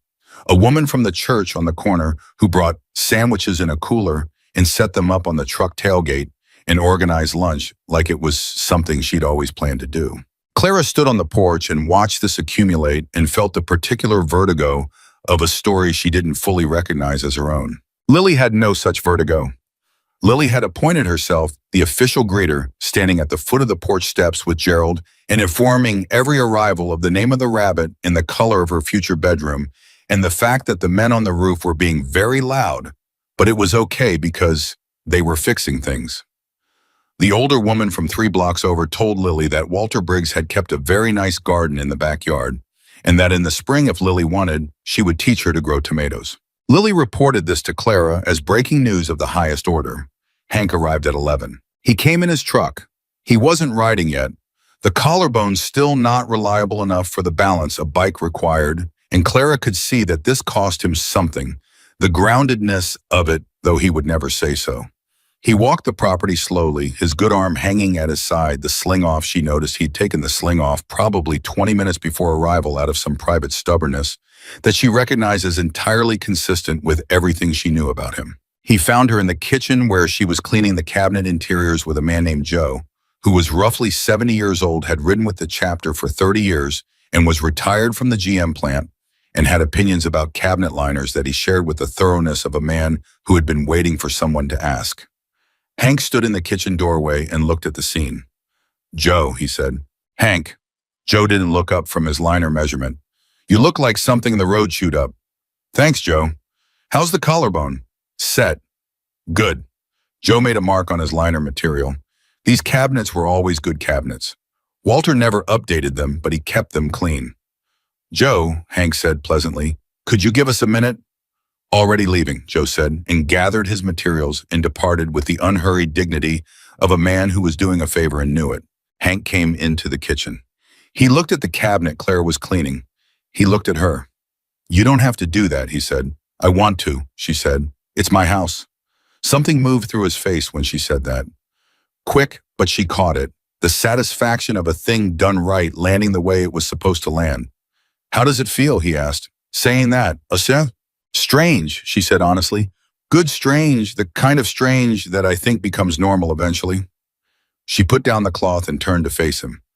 "Donna told me not to thank you." "Donna's smart." "She said to tell you the soup was worth it," Clara said. "She said you'd understand that." Hank was quiet for a moment. He looked out the kitchen window into the backyard where two men were already working on a section of fence that had come loose. "I understand it," he said. "Griffin told me what you said to the charter," Clara said, "that you don't usually talk in rooms." "I don't." "But you did." "Yeah." He looked back at her. "Some things deserve talking." She held his gaze. "Why this?" she asked. "I know what you've told me, the debt, the code, what it means in your world. I'm not challenging that. I want to understand what it was about this specific night that made you decide." Hank looked at her for a long moment. Outside, someone on the porch called something to someone else, and there was the sound of a board being set in place, the clean sound of a hammer finding a nail. "When I opened my eyes," he said slowly, "and I saw you, you were scared. I could see it. Not scared of me specifically, just scared of all of it. The situation, what I represented, what helping me might bring down on you." He paused. "And you did it anyway. You didn't do it because you weren't afraid. You did it because you decided the fear wasn't the deciding factor." He stopped again. "That's in my experience, that's rare. Fear usually decides things. For most people, fear decides almost everything." He looked at her steadily. "You decided something else was going to decide it." Clara didn't say anything. "And then when I found out about the soup," he said, "about Lily, about 11 cents. His jaw set briefly the way she'd seen it set when he was managing something he didn't want visible. "I've been in some difficult situations in my life. I don't pretend otherwise. I've made decisions under pressure that I'd make differently now, but I have never," he stopped. "I've never had a person with nothing look at my need and put it above their own. Not once in 51 years. He looked at the floor for a moment, then back at her.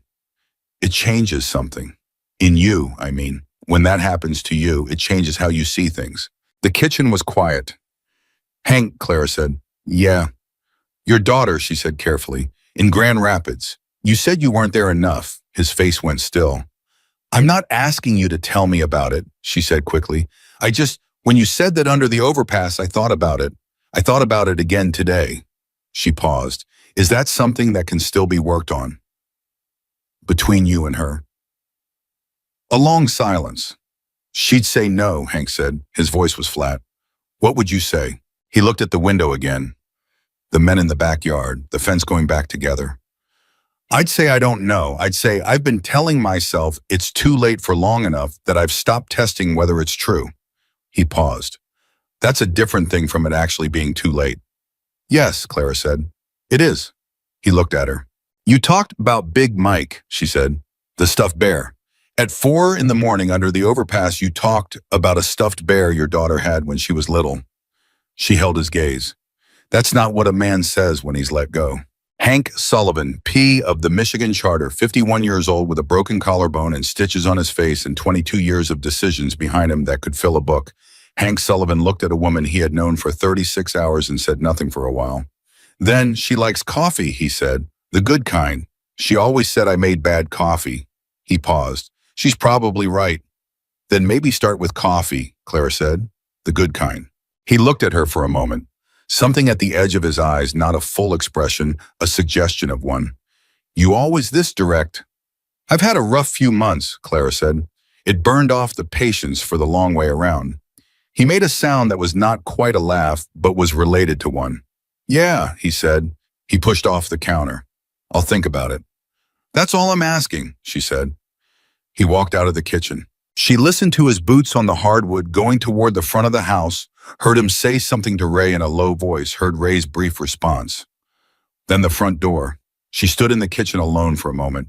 Then she picked up her cloth and went back to the cabinets. Patricia Oakes called at 3. Clara stepped out onto the back porch, repaired now, new boards steady underfoot, and listened. The landlord's situation is worse than I thought, Patricia said, and better for you, which is how these things work. He wasn't just failing to pay the mortgage. He had 4 properties with the same issue, same bank running, the same play for 2 years. The bank filed suit against him in November. A pause. Clara, that means your eviction was procedurally defective. The bank couldn't legally evict tenants under those circumstances without going through a process they skipped. You have grounds for a wrongful eviction claim. Clara gripped the porch railing. What does that mean practically? Damages, Patricia said. 3 months of displacement costs, lost wages during the period, and I've already confirmed with your former employer that your termination was due to the restaurant closure, which means you're entitled to unemployment benefits retroactively. Another pause shorter.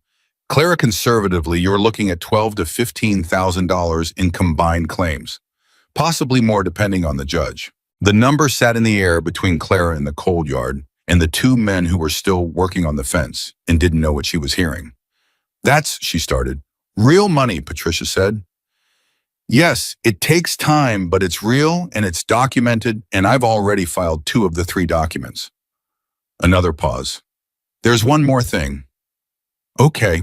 The school situation, Patricia said. For Lily, there's a K-8 on Lake Point, good scores, good programs, has a morning care program that starts at 7 if you're working. I've already spoken to the enrollment coordinator. She's holding a spot. A beat. I called her this morning. Clara closed her eyes, the fence, the boards, the porch she was standing on, Lily's purple bedroom, the woman who was going to teach her daughter to grow tomatoes, and now a school with a spot being held. Patricia, she said. You're going to say thank you, Patricia said. I did my job. That's what this is. You called the school at 7 in the morning. A brief pause. I have 2 daughters, Patricia said. That's all I'll say about that. All business again immediately. I'll need Lily's records from her previous school. Can you get those to me? Yes, Clara said. Good. I'll be in touch by Friday with a full status update. The briefcase click quality of a woman wrapping up. Clara. Yes. You're going to be okay, Patricia said. Not warmly, factually, the way Patricia did everything. In case you need to hear it from someone who looked at all the numbers. I needed to hear it, Clara said. I know, Patricia said and hung up. Clara stood on the porch and breathed the February cold and looked at the yard and the fence and the bare ground that would be a garden in the spring if a woman named Ruth had anything to say about it. $12,000 to $15,000. A school with a held spot, a purple bedroom. She turned around and went back inside to find her daughter. Jaim. Lily was in the hallway with Marcus, who was demonstrating with evident seriousness the correct technique for testing whether a floorboard was loose. Lily was attempting to apply this technique to every board in the hallway with the methodical focus of a quality control inspector. Mama, Lily said without looking up from the floor. Marcus says this board is wiggly. We're fixing it. Good work, Clara said. Marcus looked up at her and read her face accurately. Good call, he said quietly. Very good call, Clara said. He nodded once and went back to the floorboard. Clara sat on the bottom step of the stairs and watched her daughter work her way down the hallway, testing each board, reporting findings to Marcus, who treated each report with appropriate gravity. She watched this for a while. Just her daughter moving through the hallway of a house doing something ordinary in a place that was theirs. Danny came through from the kitchen with a toolbox and stopped when he saw Clara's face. "You okay?" "Yes," she said. She meant it fully for the first time in a long time. "Yes, I really am." He looked at her for a moment, seemed satisfied, and kept moving. The evening of the third day brought something none of them had planned for. Clara had stayed late at the house with Ray and two other men finishing the kitchen countertop. A real countertop, not the cracked laminate that had been there, but solid butcher block that one of the men had sourced and brought in his truck without fanfare, and Ray had installed it with the focused satisfaction of a craftsman doing a thing right. They'd worked until 7. Lily had fallen asleep on a sleeping bag in the corner of the future living room, Gerald at her chest, completely unbothered by the sound of work around her, which Clara took as the deepest possible sign that her daughter felt safe. Ray and the two men left. Clara was alone in the house for the first time. She walked through it slowly. The kitchen first, the butcher block counter still smelling of wood and oil, the cabinet liners Joe had installed with such precise dedication. The fixture Danny had replaced above the sink, a real one, not the broken fluorescent that had been there, but a proper light that made the kitchen look warm. Then the living room. The floors cleaned and buffed, the sound of her footsteps different now, the wood speaking under her feet the way good floors do. The windows resealed, no more draft. The radiators tested and working, she'd heard them come up for the first time yesterday afternoon, the clank and hiss of old iron learning to be warm again. The stairs, solid each one. Lily's room, purple. Not quite the shade Lily had described, the hardware store's version of purple, which was perhaps a degree toward lavender, and Lily had looked at it upon first sight with the solemn consideration of an art director before pronouncing it actually even better. The closet had been rebuilt inside a rod, and 2 shelves, simple, clean enough room for everything a 6-year-old owned, and space for what she would own. Her own room, larger. The window facing the street light casting a bar of orange across the floor.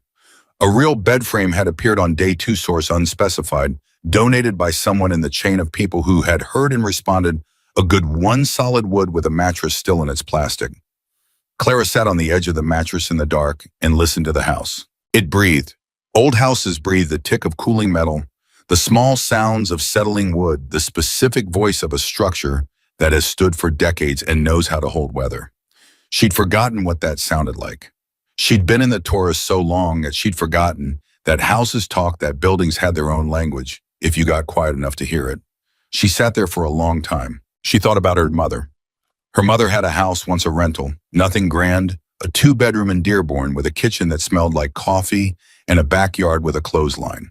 Claire had grown up in it. She had taken it for granted the way children take all safety for granted, which is completely and without guilt, because they don't know yet what the absence of safety looks like. She had learned. She knew now. She thought about Lily learning. And then she thought about Lily not having to keep learning. About Lily getting to grow up in this room with this floor and this closet and this slightly lavender but actually even better wall, and go to the school on Lake Point with its morning program, and grow tomatoes in the spring with Ruth from 3 blocks over, and wake up in the same place every morning without wondering. The front door opened downstairs. Clara was on her feet before she thought about it, old reflex body still operating on overpass protocols. "It's me," Hank's voice from the hallway. She came to the top of the stairs. He was below her in the dark hallway, his coat on his good hand in his pocket. He looked up at her. "Sorry," he said. "Knocked. You didn't hear." "I was thinking," she said. "You should have a deadbolt," he said. "I'm going to have Ray look at the door tomorrow." "Hank? I'm just saying." "I know what you're saying." She came down the stairs. "Why are you here?" "Bouillon." He held out something. She took it. A soup pot. Not large, a medium pot, the kind you'd heat soup in. New. The kind you'd find at a proper kitchen store, not a hardware store, with a lid that fit and a handle that wasn't going to work loose. She turned it over in her hands. "Your other one's from a dumpster," he said. "It worked." "This one will also work," he said. "Better." She looked at him. "And there's this." He reached into his coat pocket and produced something smaller. She took it. A small card, business card, wait, but not a business card. Handwritten, an address, a time, a name, his daughter's name. Clara looked up fast. Hank was looking at the wall slightly to the left of her face. I called her today, he said. His voice was careful, modulated, the voice of a man doing something that cost him something in front of another person. It was short. She was surprised. A pause. She said she'd think about coffee. Clara held the card. You said start with coffee, he said. I did, she said. So, he put his hand back in his pocket. I started. Clara looked at the card with his daughter's name and the coffee shop address and the time, a Tuesday afternoon 2 weeks from now, and she thought about a stuffed bear named Big Mike and a man who said, I wasn't there enough, and meant it the way people mean things at 4 a.m. in the snow when they have nothing left to perform with. Hank, she said. Don't make it a thing, he said. I'm not making it a thing, she said. I'm saying I'm glad. He looked at her directly for a moment. Yeah, he said. Me too. He moved toward the door, stopped, turned back one more time. She was starting to recognize this as a pattern, the leaving and the returning, the thing he thought of after he'd started going. Griffin's planning something for the end of the week, he said. When the house is done, he wants to do it right. The whole charter, some people from the neighborhood, a few others. He looked at her steadily. He wants you ready for it. Ready for what? Clara asked. For it to be done, Hank said. For the last part of it, the formal part. He paused. There's something we do when someone's been brought in the way you've been brought in. A thing we do to make it official. He met her eyes. It's not nothing. What is it? He almost smiled. Not quite. You'll see, he said. End of the week. He left. Clara stood in the hallway with a new soup pot in one hand and a card with his daughter's name in the other, in a house that smelled like fresh paint and new wood and the particular clean smell of a place that was ready to begin. And she looked at the closed door and listened to his truck start in the street. She looked down at the pot. She thought about the can of Progresso under the overpass, the camp stove, the cold, the choice. She thought about how the smallest decision, the one that costs the most, the one you make at the bottom, the one nobody would fault you for not making, how that decision can become the thing that everything else grows from. How it reaches forward in time and becomes walls and floors and purple paint and a school and a lawyer and 63 votes and a pot that fits properly. She carried the soup pot into the kitchen and set it on the new butcher block counter and stood back and looked at it. It looked right. It looked exactly like something that belonged in a kitchen that was about to be cooked in by a woman who had decided that surviving was not the same as living, and who had been given by a set of circumstances she would spend years trying to fully understand, the chance to find out what the difference felt like. She turned off the kitchen light. She went upstairs, checked on Lily still asleep, Gerald's ear visible above the sleeping bag zipper, and then went to her own room and lay down on the mattress still in its plastic and stared at the ceiling and let the house breathe around her. End of the week, Hank had said. The formal part. She didn't know what that meant. She would know when it came. She had learned to be patient with not knowing, not passive, not resigned, but patient in the way that people become patient when they have learned that the story is longer than any single night, and that the morning always comes even after the worst nights, even after the nights when you have 11 cents and half a can of soup and nothing to offer but your own stubborn refusal to look away from what needed doing. The morning always came. She closed her eyes. Outside Detroit went on being Detroit, complicated and cold and capable of extraordinary things when its people decided to be extraordinary together. Down on Connor Avenue, the house held its new walls around the sleeping woman and the sleeping child and the stuffed rabbit, and the street light laid its steady bar of orange across the floor, and somewhere across the city in a house on the east side, Hank Sullivan sat at his kitchen table with a phone in his good hand, looking at his daughter's contact information, reading the text she had sent an hour after he'd called. It said, Tuesday works. See you then. He read it 4 times. Then he put the phone down and sat with it in the quiet of his kitchen for a long time, with the particular stillness of a man who has spent a long time being certain that certain doors were closed, finding one of them open after all. Tomorrow the house would get its finishing touches, the porch would get its light fixture, the backyard fence would be fully set. Joe would come back to finish the cabinet hardware he'd ordered, especially the kind that matched the era of the house, because Joe had opinions, and he was usually right about them. And Friday was coming. The formal part, Hank had said. Claire didn't know what it was, but she was ready. Friday came in cold and clear. The kind of February morning that had no apology in it, just pure flat light and air that cut straight through to the bone.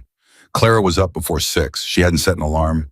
She hadn't needed one. She stood in the kitchen of the house on Connor Avenue in socks and her old coat. She still reached for it first thing in the morning, still hadn't fully broken the habit, and she put water on the stove with the new pot and listened to the house wake up around her. The radiators coming up, the particular creak of the third stair that she'd already memorized. The sound of Lily turning over in the purple room above her, the soft thump of Gerald hitting the floor, and the immediate retrieval. 4 days. She had been in this house for 4 days, and she already knew its sounds. She made coffee and stood at the kitchen window and watched the street. Empty at this hour. A single car moving at the far end. The streetlight still on that familiar bar of orange, though it was orange against blue now instead of orange against black. Dawn was working on the sky in its patient way, not asking permission. She thought about what Hank had said. The formal part, end of the week. She hadn't asked anyone what it was. Not Donna, not Marcus, not Danny, when he came by Thursday to finish the porch light. She'd let it sit. She'd been practicing letting things sit, not because she'd conquered the impulse to control and prepare for everything, but because she was learning slowly and with effort to trust that the next thing coming was not automatically a threat. Lily appeared in the kitchen doorway at 6:45, Gerald trailing from one hand, her hair operating independently in 4 directions. Is today the day? She asked. What day? Danny said something was happening today, Lily said. He said it was good. Clara looked at her daughter. Danny's right, she said. Something's happening. I don't know exactly what. Lily considered this. Gerald says it's probably a party. Gerald may be onto something, Clara said. Come have breakfast. No. Griffin called at 8. Be outside at 10, he said. You and Lily, don't go anywhere before that. Griffin, Clara said. 10, he said. Trust the process. He hung up. She looked at the phone. She looked at Lily, who was dragging a piece of toast through egg yolk with the focused satisfaction of a child who had decided that breakfast was worth her full attention. 10 o'clock, Clara told her. We need to be outside. Lily looked up. Should I wear my good shirt? Yes, Clara said. And make sure Gerald's presentable. Lily surveyed Gerald with the critical eye of someone who took these things seriously. He needs his ears smoothed down, she concluded, and began attending to it immediately. At 9:55, Clara heard it. She heard it the way she'd heard it the first time at the edge of perception, low and multiple and growing. But this time she was standing on her own porch in daylight, with her daughter beside her and her hands free, and she knew what it was, and knowing changed everything about how it felt. It didn't arrive like a threat this time. It arrived like something she'd been waiting for without knowing the exact shape of what she was waiting for. Engines. Lily heard it too. She grabbed Clara's hand. Mama. I hear them, Clara said. They came down Connor Avenue in a column that filled the street, side to side, moving slowly deliberate the way water moves when it has found its level and has no reason to rush. Not 12 this time. Not 20. Clara tried to count and lost count somewhere around 40 and stopped trying. They were still coming when the first ones reached the house and began stopping, pulling to the curb, engines cutting one by one in a sequence that moved down the line like a wave going still. 63 men and others, not just the charter, you could see that immediately. There were people on the sidewalk who were not in leather, not in vests, the woman Ruth from 3 blocks over standing with her hands in her coat pockets watching. The men from the neighborhood who had shown up on day 2 with tools. The woman from the church with the sandwiches. Patricia Oakes, standing apart in her good coat, her briefcase absent for the first time with her hands at her sides. People Clara didn't recognize. Neighbors. She thought people who had heard and come without being asked the way communities sometimes coalesce around a thing without organization, through the old human instinct that says this matters, I should be here. Lily pressed close to her mother's foot-eyed.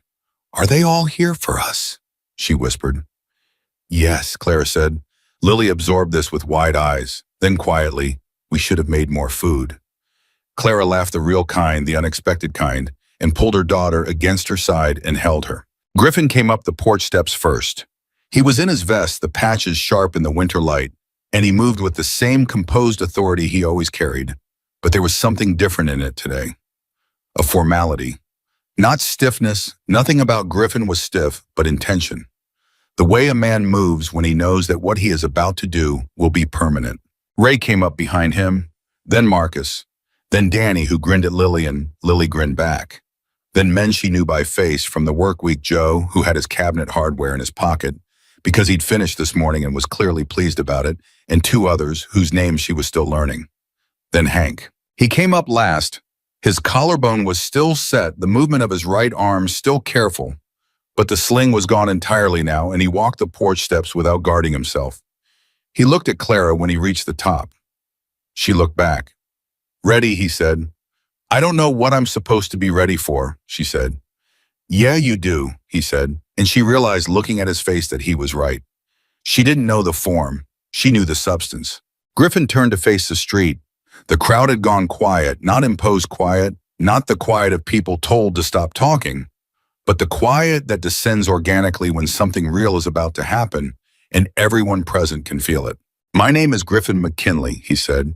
His voice carried without effort, the voice of a man who had been addressing groups for decades. "I'm the president of the Michigan chapter of the HELLS Angels Motorcycle Club. We have been part of this city for a long time. We have done things this city is proud of and things it isn't. That's true of every institution that has ever lasted long enough to have a history." He paused. "But there are certain things that are true of us without qualification.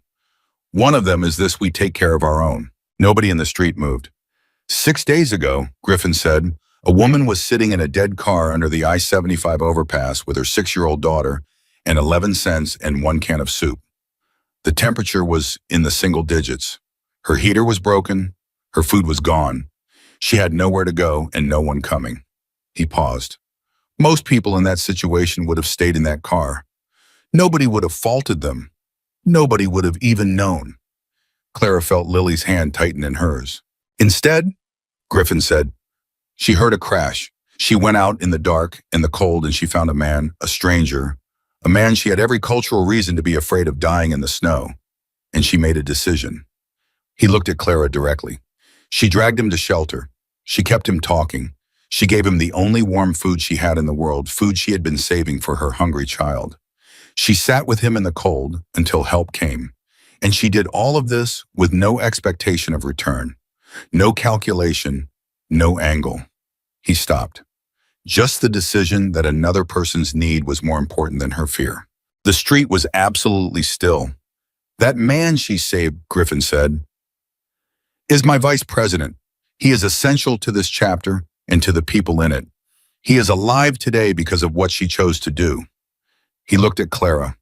"We don't leave debts like that unpaid. Not because it's a rule, because it's who we are." He stepped to the side. Ray came forward holding something. Clara hadn't noticed it before he'd been holding it low along his leg. He held it out to her now. It was a wooden plaque, simple, not ornate, dark wood sanded smooth. Mounted on it, centered, was the dented pot. Her soup pot. The Progresso can have been heated in it under the overpass. She recognized the small scorch mark on the base. Below it, a small metal plate had been affixed, engraved with 5 words. She read them. She read them again. She looked up at Hank. He was watching her. His gray eyes steady, that same complete presence that had looked up at her from the snow that had not looked away. The plaque said, "Blood makes you related. Loyalty makes you family." And below the words engraved smaller, "Clara Morgan. Michigan chapter. Always." Clara's hand tightened on the plaque. She breathed in once carefully. "I had it made Wednesday," Hank said quietly. "Wasn't sure about the words. Donna said they were right." "They're right," Clara said. Her voice was steady. She was proud of how steady it was. "There's one more thing," Griffin said. He reached into the inside pocket of his vest and produced an envelope. He held it out. Clara took it. She looked at him. He nodded. She opened it. Inside was a single sheet of paper. Legal weight. A header she recognized, Patricia Oakes's firm. She scanned it rapidly, the way you read legal documents when you know approximately what they contain, but need to see it in black and white before you can believe it.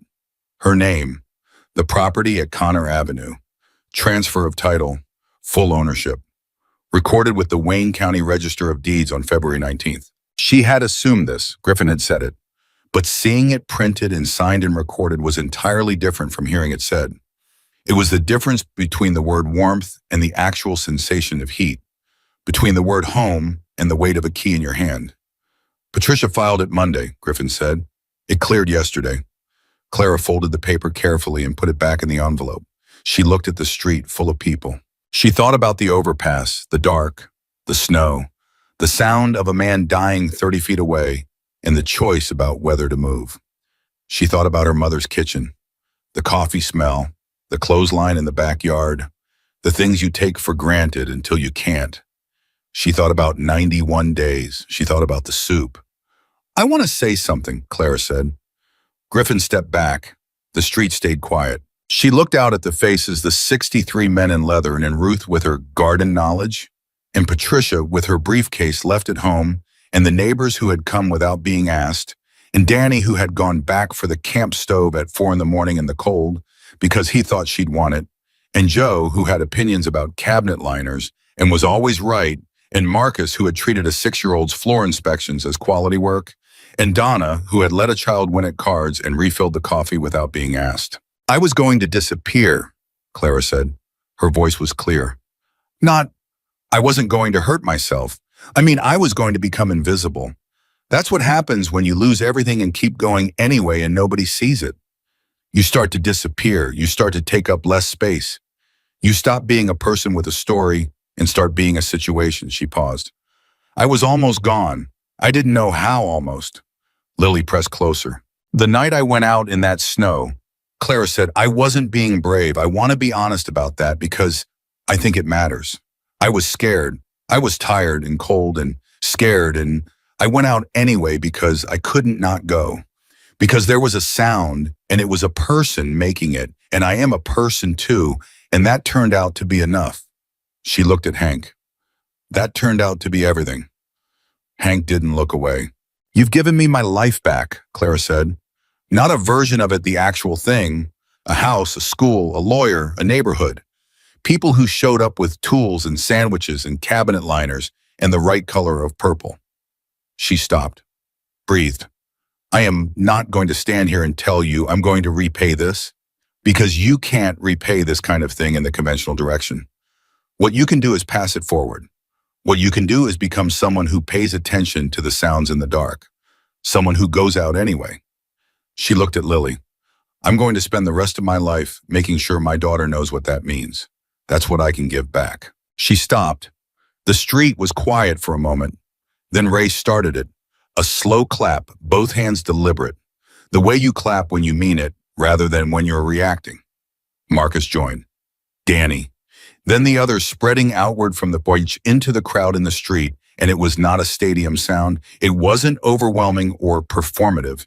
It was the sound of a specific group of specific people in a specific street in Detroit on a cold Friday morning, choosing to mark something real. Lily tugged her mother's sleeve. Mama, she whispered, are we family now? Clara looked down at her daughter. She looked at the plaque in her hands. Always. Yes, she said, we are. Lily nodded satisfied and held Gerald up to see the people in the street. The gathering moved inside eventually. Donna had organized food with a quiet logistical competence that Clara was beginning to understand was simply how Donna operated. And the house filled with people, in a way, it hadn't been filled in years. Noise and warmth and the smell of coffee and something baked and the sound of men who were usually contained by the discipline of how they carried themselves, letting some of that go because they were inside and it was warm and something good had happened. Joe showed Clara the cabinet hardware. She admired it with the attention it deserved, which she could see satisfied him deeply. Ruth talked to Lily for 20 minutes about soil preparation and what grew well in Detroit winters in a cold frame, and Lily listened with a seriousness that suggested she was already planning. Patricia stood in the kitchen with a cup of coffee and looked around the finished room with the expression of someone who was professionally accustomed to assessing outcomes and had assessed this one as satisfactory. The wage claim cleared preliminary review, she told Clara quietly. We'll have a number by next week. It'll be real. Thank you, Clara said. Stop thanking me, Patricia said. But she said it was something that was almost warmth, almost.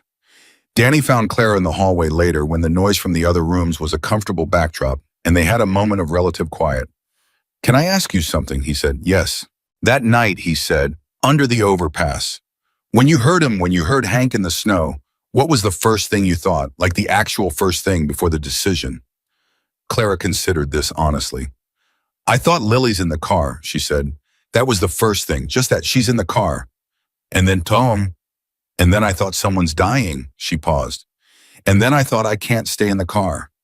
Danny was quiet for a moment. 3 thoughts, he said. 3 thoughts, she agreed. He looked at the floor. I've been in situations where I had to make a call fast, he said. I'm not always sure I make the right call. He looked up. I think about those 3 thoughts. I think that's the right order, the right sequence. He paused. Someone's in the car, someone's dying. I can't stay. Clara looked at him, 20-something, the freckled, earnest face, the quietness of a person who was still working out what kind of person he wanted to be. You went back for the camp stove, she said, at 4 a.m, in the cold. He shrugged slightly. It was yours. Danny saw, she said. That's the right call. He looked at her for a moment, then nodded once and moved back toward the noise in the other room. Hank found her on his back porch. She'd stepped out for 10 minutes of quiet, not because she wanted to leave, but because she was someone who needed periodically to step back from even good noise and breathe. He came out behind her and stood beside her without making it a thing. Both of them looking at the yard at the fence Ray's crew had put fully right at the bare ground that Ruth had said was good soil underneath if you worked it. How are you? He asked. Full, she said. Not of food, everything. I feel full. He understood. She could see he understood. Good, he said. They stood in the cold for a moment. Inside, she could hear Lily's voice, high specific, explaining something to someone with considerable authority. Clara almost smiled. She's going to run something someday, Hank said. She's already running several things, Clara said. The rabbit, the floor inspection program, the vegetable planning committee. He made the sound that was related to a laugh. She'd heard it enough times now to recognize it as his. How's your collarbone? She asked. Healing, he said. How's Tuesday? He was quiet for a moment. Still on, he said. She texted me yesterday. She said she looked the place up. Said it has good reviews. He paused. She used to hate coffee shops. When she was a teenager, she said they were pretentious. Another pause. I think she just said that because I used to take her to bad ones. Maybe take her to a good one now, Clara said. That's the plan, he said. He was quiet again. Then, I told her a little about what happened. The crash, you. He looked sideways at her. She said she asked me what kind of person gives away their last food in the middle of the night to a stranger. What did you tell her? I told her the kind you don't forget, he said. Clara looked at the yard, at the fence, at the bare ground full of potential. Hank, she said. Yeah. Thank you for talking in the room, she said. I know it cost you something. He was quiet for a long moment. It didn't cost me what I thought it would, he said finally. That's the thing about doing something you've been afraid to do. The doing of it is never the same vice as the fear of it. He shifted his weight, the careful movement of a man whose ribs were still teaching him things. 63 men in a room, and I told them about a woman with a soup can and a 6-year-old and 11 cents. And the room was... He stopped. Chose. The room was with me, every person in it. He paused. I don't know the last time I felt that clearly with people. They love you, Clara said simply. He looked at the fence. Yeah, he said. I know. People began to leave around 2.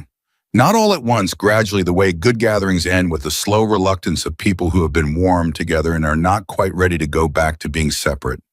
There were handshakes and brief conversations on the porch, Ruth extracting a formal promise from Lily about the tomatoes, Patricia telling Clara she'd call Monday with the wage figures. Joe came to find Clara before he left. He had something in his hand, small, wrapped in a piece of cloth. He held it out. She unwrapped it. A cabinet pull. Brass, simple, the right era for the house. She looked at him. There was one extra, he said, from the order. You should keep it. She understood that there had not, in all likelihood, been one extra. She understood that Joe had gone back to the hardware supplier for a 13th pull when there were 12 cabinets because he wanted her to have one, and this was how he communicated that. Thank you, Joe, she said. The cabinets are good cabinets, he said, as though this settled something. He put his coat on and went out. By 3 o'clock, the house was quiet. Clara walked through it alone. The kitchen with its butcher block counter and its 12 cabinet pulls and the new pot on the stove. The living room with the hardwood floors that spoke under her feet. The stairs solid each one, and the third step's creak that she would never fix because it was already hers, already part of how she knew the house.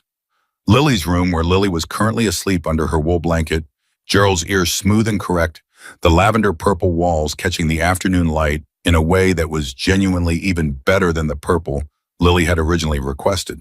Her room, the bed, the window, the street outside going quiet in the February afternoon. She sat on the edge of the bed. She held the plaque in both hands and read it again. Blood makes you related. Loyalty makes you family. Clara Morgan, Michigan, chapter by my own. Always. She thought about the word always, how much weight it carried, how rarely it was true, how in the right mouths with the right history behind it, it was not a sentiment, but a structure, something load-bearing, something you could put the full weight of your life against and feel it hold.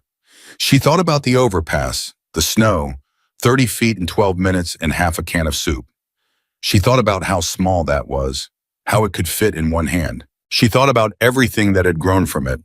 There is a version of this story that says Clara Morgan was saved by the Hells Angels of Michigan. That version is true. It is documented in a deed recorded with the Wayne County Register of Deeds in the files of Patricia Oakes's law office, in the purple paint on a bedroom wall, in a school enrollment on Lake Point where a girl named Lily Morgan would start on Monday. But there is another version, the one that Clara knew holding that plaque on the edge of her bed in the late afternoon quiet. She had saved herself.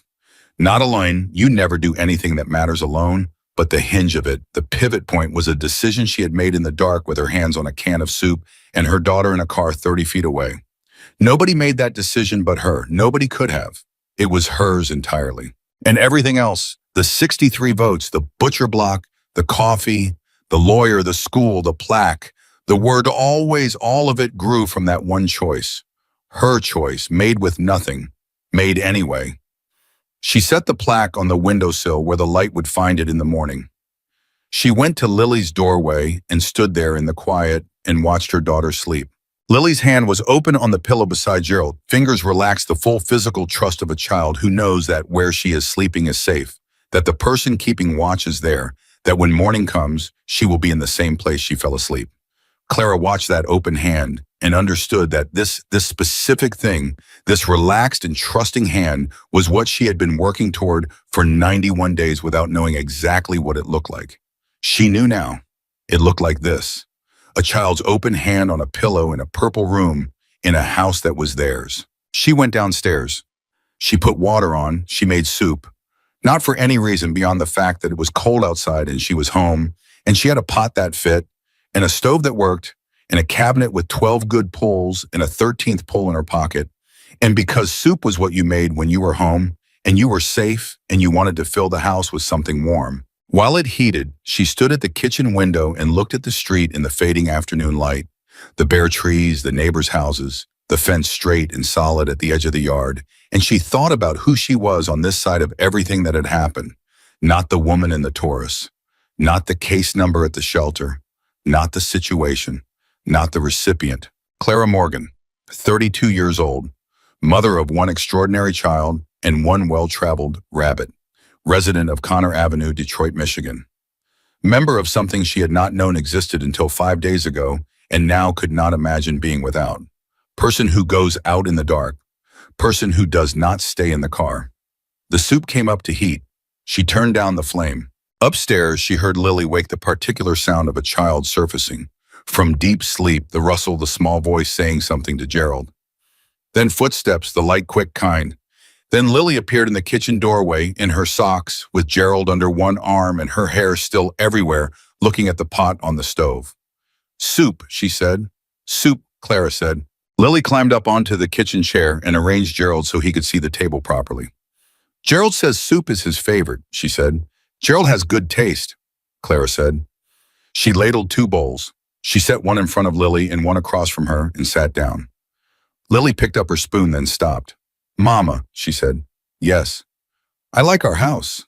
Clara looked at her daughter across the table, the soup steaming between them, The new lights warm overhead, the cabinet poles catching the light, the windows showing the quiet street, and beyond it the city, and beyond that, everything that had happened and everything that was going to happen, and she felt it settle into her completely. Not the relief of a crisis ended, something sturdier and longer than relief, something that had no expiration date. "Me too, baby," she said, "me too." Outside, Detroit went on, cold and complicated and capable of more grace than it was ever given credit for, populated by people who showed up with tools and blankets and sandwiches and briefcase and cabinet poles, and 63 votes who went back at 4 in the morning for camp stoves because they thought you'd want them, who let children win at cards, who talked in rooms when talking in rooms cost them something, who drove 12 minutes through the city to show a woman a house and said, "This is yours now," without ceremony, because ceremony wasn't the point. The house was the point. And on Connor Avenue, in a kitchen with a butcher block counter and 12 cabinet poles and one spare, a woman and her daughter ate soup together. Hot, real, enough. The woman who had given away her last warmth to a stranger in the dark had found on the other side of that gift something she had not known she was looking for. Not rescue, not charity, not the debt repaid. When home, she had found home, and she was never going to lose it again.